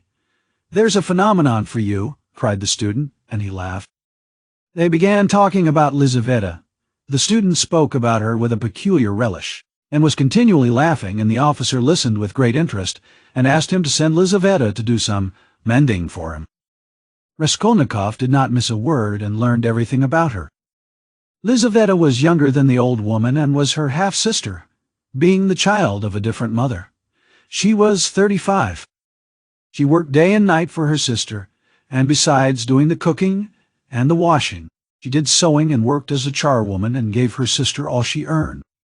She did not dare to accept an order or job of any kind without her sister's permission. The old woman had already made her will, and Lizaveta knew of it, and by this will she would not get a farthing, nothing but the movables, chairs, and so on. All the money was left to a monastery in the province of N, that prayers might be said for her in perpetuity. Lizaveta was of lower rank than her sister, unmarried and awfully uncouth in appearance, remarkably tall, with long feet that looked as if they were bent outwards. She always wore battered goatskin shoes, and was clean in her person. What the student expressed most surprise and amusement about was the fact that Lizaveta was continually with child. "But you say she is hideous?" observed the officer. "Yes, she is so dark-skinned and looks like a soldier dressed up, but you know she is not at all hideous. She has such a good-natured face and eyes, strikingly so, and the proof of it is that lots of people are attracted by her.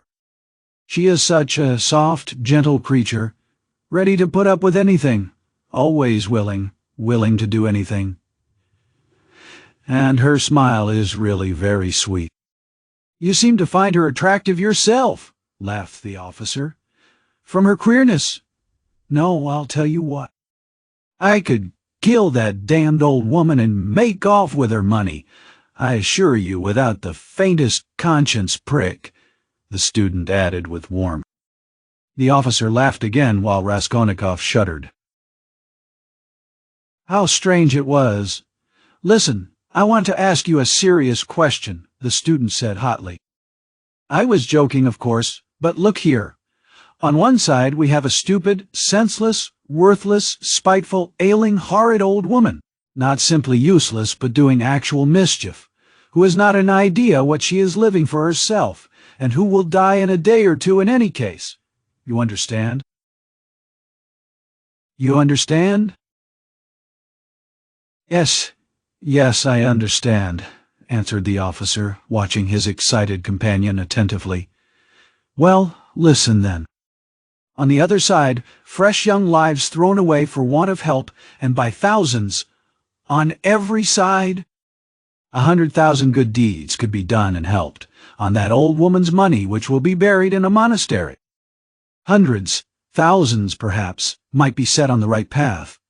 Dozens of families saved from destitution, from ruin, from vice, from the locked hospitals, and all with her money. Kill her, take her money, and with the help of it devote oneself to the service of humanity and the good of all. What do you think? Would not one tiny crime be wiped out by thousands of good deeds? For one life thousands would be saved from corruption and decay. One death, and 100 lives in exchange. It's simple arithmetic.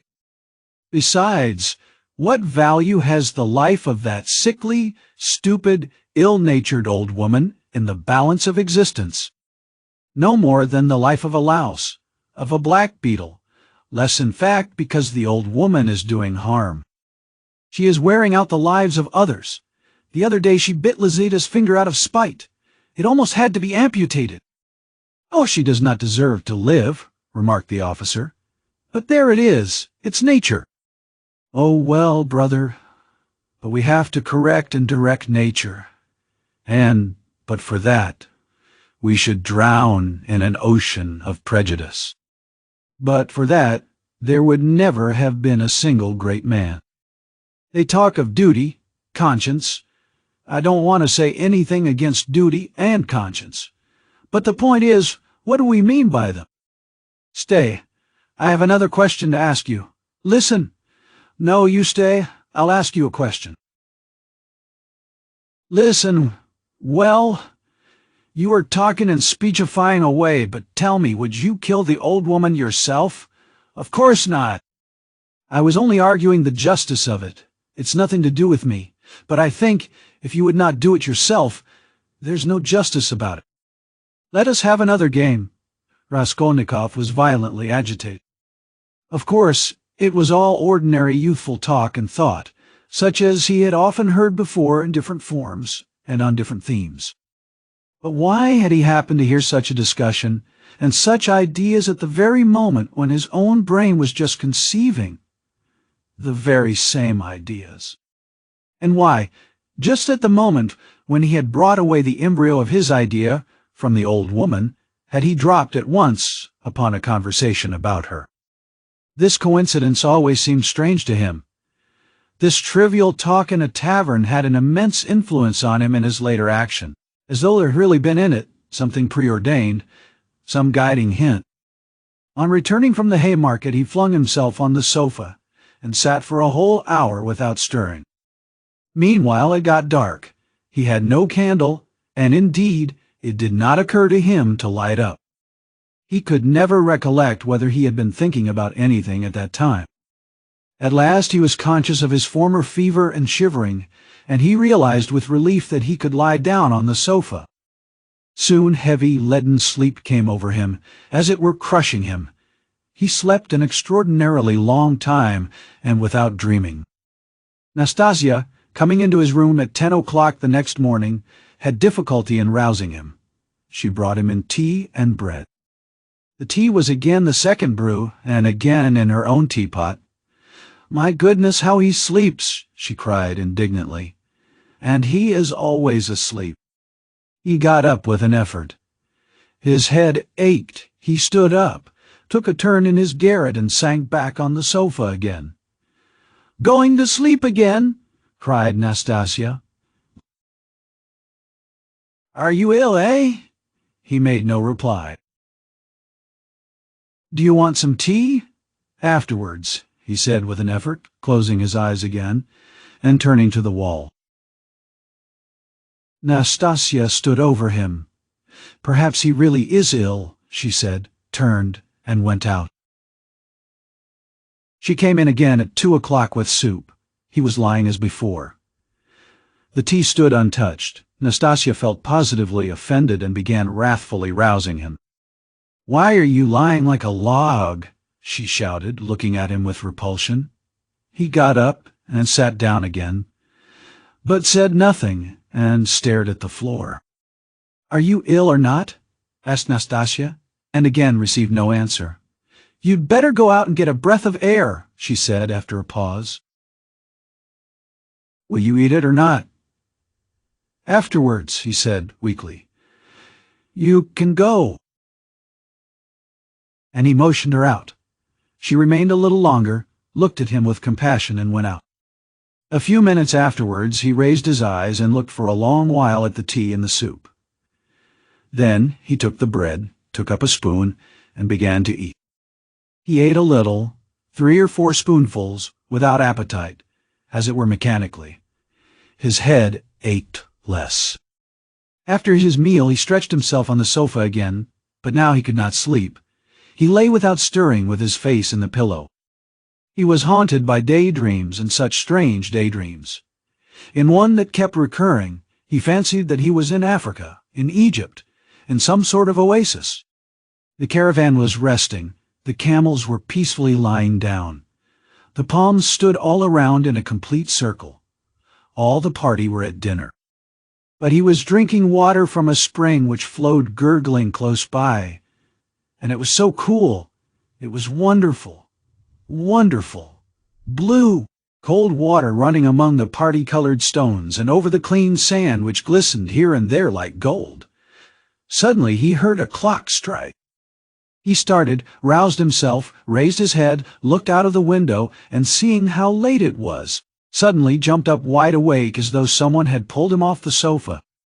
He crept on tiptoe to the door, stealthily opened it, and began listening on the staircase. His heart beat terribly. But all was quiet on the stairs, as if everyone was asleep. It seemed to him strange and monstrous that he could have slept in such forgetfulness from the previous day, and had done nothing, had prepared nothing yet. And meanwhile perhaps it had struck 6, and his drowsiness and stupefaction were followed by an extraordinary, feverish, as it were distracted haste. But the preparations to be made were few. He concentrated all his energies on thinking of everything and forgetting nothing, and his heart kept beating and thumping, so that he could hardly breathe. First he had to make a noose and sew it into his overcoat, a work of a moment. He rummaged under his pillow and picked out amongst the linen stuffed away under it a worn-out, old, unwashed shirt. From its rags he tore a long strip, a couple of inches wide and about 16 inches long. He folded this strip in 2, took off his wide, strong summer overcoat of some stout cotton material, his only outer garment, and began sewing the 2 ends of the rag on the inside, under the left armhole. His hands shook as he sewed, but he did it successfully so that nothing showed outside when he put the coat on again. The needle and thread he had got ready long before, and they lay on his table in a piece of paper. As for the noose, it was a very ingenious device of his own. The noose was intended for the axe. It was impossible for him to carry the axe through the street in his hands. And if hidden under his coat, he would still have had to support it with his hand, which would have been noticeable. Now he had only to put the head of the axe in the noose, and it would hang quietly under his arm on the inside. Putting his hand in his coat pocket, he could hold the end of the handle all the way, so that it did not swing. And as the coat was very full, a regular sack in fact, it could not be seen from outside that he was holding something with the hand that was in the pocket. This noose, too, he had designed a fortnight before. When he had finished with this, he thrust his hand into a little opening between his sofa and the floor, fumbled in the left corner, and drew out the pledge, which he had got ready long before and hidden there. This pledge was, however, only a smoothly planed piece of wood the size and thickness of a silver cigarette case. He picked up this piece of wood in one of his wanderings in a courtyard where there was some sort of a workshop. Afterwards he had added to the wood a thin, smooth piece of iron, which he had also picked up at the same time in the street. Putting the iron, which was a little the smaller, on the piece of wood, he fastened them very firmly, crossing and recrossing the thread round them, then wrapped them carefully and daintily in clean white paper, and tied up the parcel so that it would be very difficult to untie it. This was in order to divert the attention of the old woman for a time, while she was trying to undo the knot, and so to gain a moment. The iron strip was added to give weight, so that the woman might not guess the first minute that the thing was made of wood. All this had been stored by him beforehand under the sofa. He had only just got the pledge out when he heard someone suddenly about in the yard. It struck 6 long ago. Long ago, my God! He rushed to the door, listened, caught up his hat, and began to descend his 13 steps cautiously, noiselessly, like a cat. He had still the most important thing to do, to steal the axe from the kitchen. That the deed must be done with an axe he had decided long ago. He had also a pocket pruning knife, but he could not rely on the knife, and still less on his own strength, and so resolved finally on the axe. We may note in passing one peculiarity in regard to all the final resolutions taken by him in the matter. They had one strange characteristic. The more final they were, the more hideous and the more absurd they at once became in his eyes. In spite of all his agonizing inward struggle, he never for a single instant all that time could believe in the carrying out of his plans. And indeed, if it had ever happened that everything to the least point could have been considered and finally settled, and no uncertainty of any kind had remained, he would, it seems, have renounced it all as something absurd, monstrous, and impossible. But a whole mass of unsettled points and uncertainties remained. As for getting the axe, that trifling business cost him no anxiety, for nothing could be easier. Nastasia was continually out of the house, especially in the evenings. She would run into the neighbors or to a shop, and always left the door ajar. It was the one thing the landlady was always scolding her about. And so, when the time came, he would only have to go quietly into the kitchen and to take the axe, and an hour later, when everything was over, go in and put it back again. But these were doubtful points. Supposing he returned an hour later to put it back, and Nastasia had come back and was on the spot. He would of course have to go by and wait till she went out again. But supposing she were in the meantime to miss the axe, look for it, make an outcry, that would mean suspicion, or at least grounds for suspicion. But those were all trifles which he had not even begun to consider, and indeed he had no time. He was thinking of the chief point and put off trifling details until she could believe in it all. But that seemed utterly unattainable. So it seemed to himself, at least. He could not imagine, for instance, that he would sometime leave off thinking, get up, and simply go there. Even his late experiment, i.e. his visit with the object of a final survey of the place, was simply an attempt at an experiment, far from being the real thing, as though one should say, "Come, let us go and try it. Why dream about it?" And at once he had broken down and had run away cursing, in a frenzy with himself. Meanwhile, it would seem, as regards the moral question, that his analysis was complete. His casuistry had become keen as a razor, and he could not find rational objections in himself. But in the last resort he simply ceased to believe in himself, and doggedly, slavishly sought arguments in all directions, fumbling for them, as though someone were forcing and drawing him to it. At first, long before indeed, he had been much occupied with one question: why almost all crimes are so badly concealed and so easily detected, and why almost all criminals leave such obvious traces. He had come gradually to many different and curious conclusions, and in his opinion, the chief reason lay not so much in the material impossibility of concealing the crime, as in the criminal himself. Almost every criminal is subject to a failure of will and reasoning power by a childish and phenomenal heedlessness, at the very instant when prudence and caution are most essential. It was his conviction that this eclipse of reason and failure of will power attacked a man like a disease, developed gradually and reached its highest point just before the perpetration of the crime, continued with equal violence at the moment of the crime, and for longer or shorter time after, according to the individual case, and then passed off like any other disease. The question whether the disease gives rise to the crime, or whether the crime from its own peculiar nature is always accompanied by something of the nature of disease, he did not yet feel able to decide. When he reached these conclusions, he decided that in his own case there could not be such a morbid reaction, that his reason and will would remain unimpaired at the time of carrying out his design, for the simple reason that his design was not a crime. We will omit all the process by means of which he arrived at this last conclusion. We have run too far ahead already. We may add only that the practical, purely material difficulties of the affair occupied a secondary position in his mind. One has but to keep all one's willpower and reason to deal with them, and they will all be overcome at the time when once one has familiarized oneself with the minutest details of the business. But this preparation had never been begun. His final decisions were what he came to trust least, and when the hour struck it all came to pass quite differently, as it were accidentally and unexpectedly. One trifling circumstance upset his calculations before he had even left the staircase. When he reached the landlady's kitchen, the door of which was open as usual, he glanced cautiously in to see whether, in Nastasia's absence. The landlady herself was there, or if not, whether the door to her own room was closed, so that she might not peep out when he went in for the axe.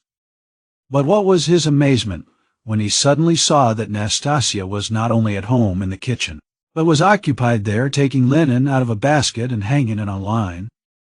Seeing him, she left off hanging the clothes, turned to him, and stared at him all the time he was passing. He turned away his eyes and walked past as though he noticed nothing. But it was the end of everything. He had not the axe. He was overwhelmed. What made me think, he reflected, as he went under the gateway, what made me think that she would be sure not to be at home at that moment?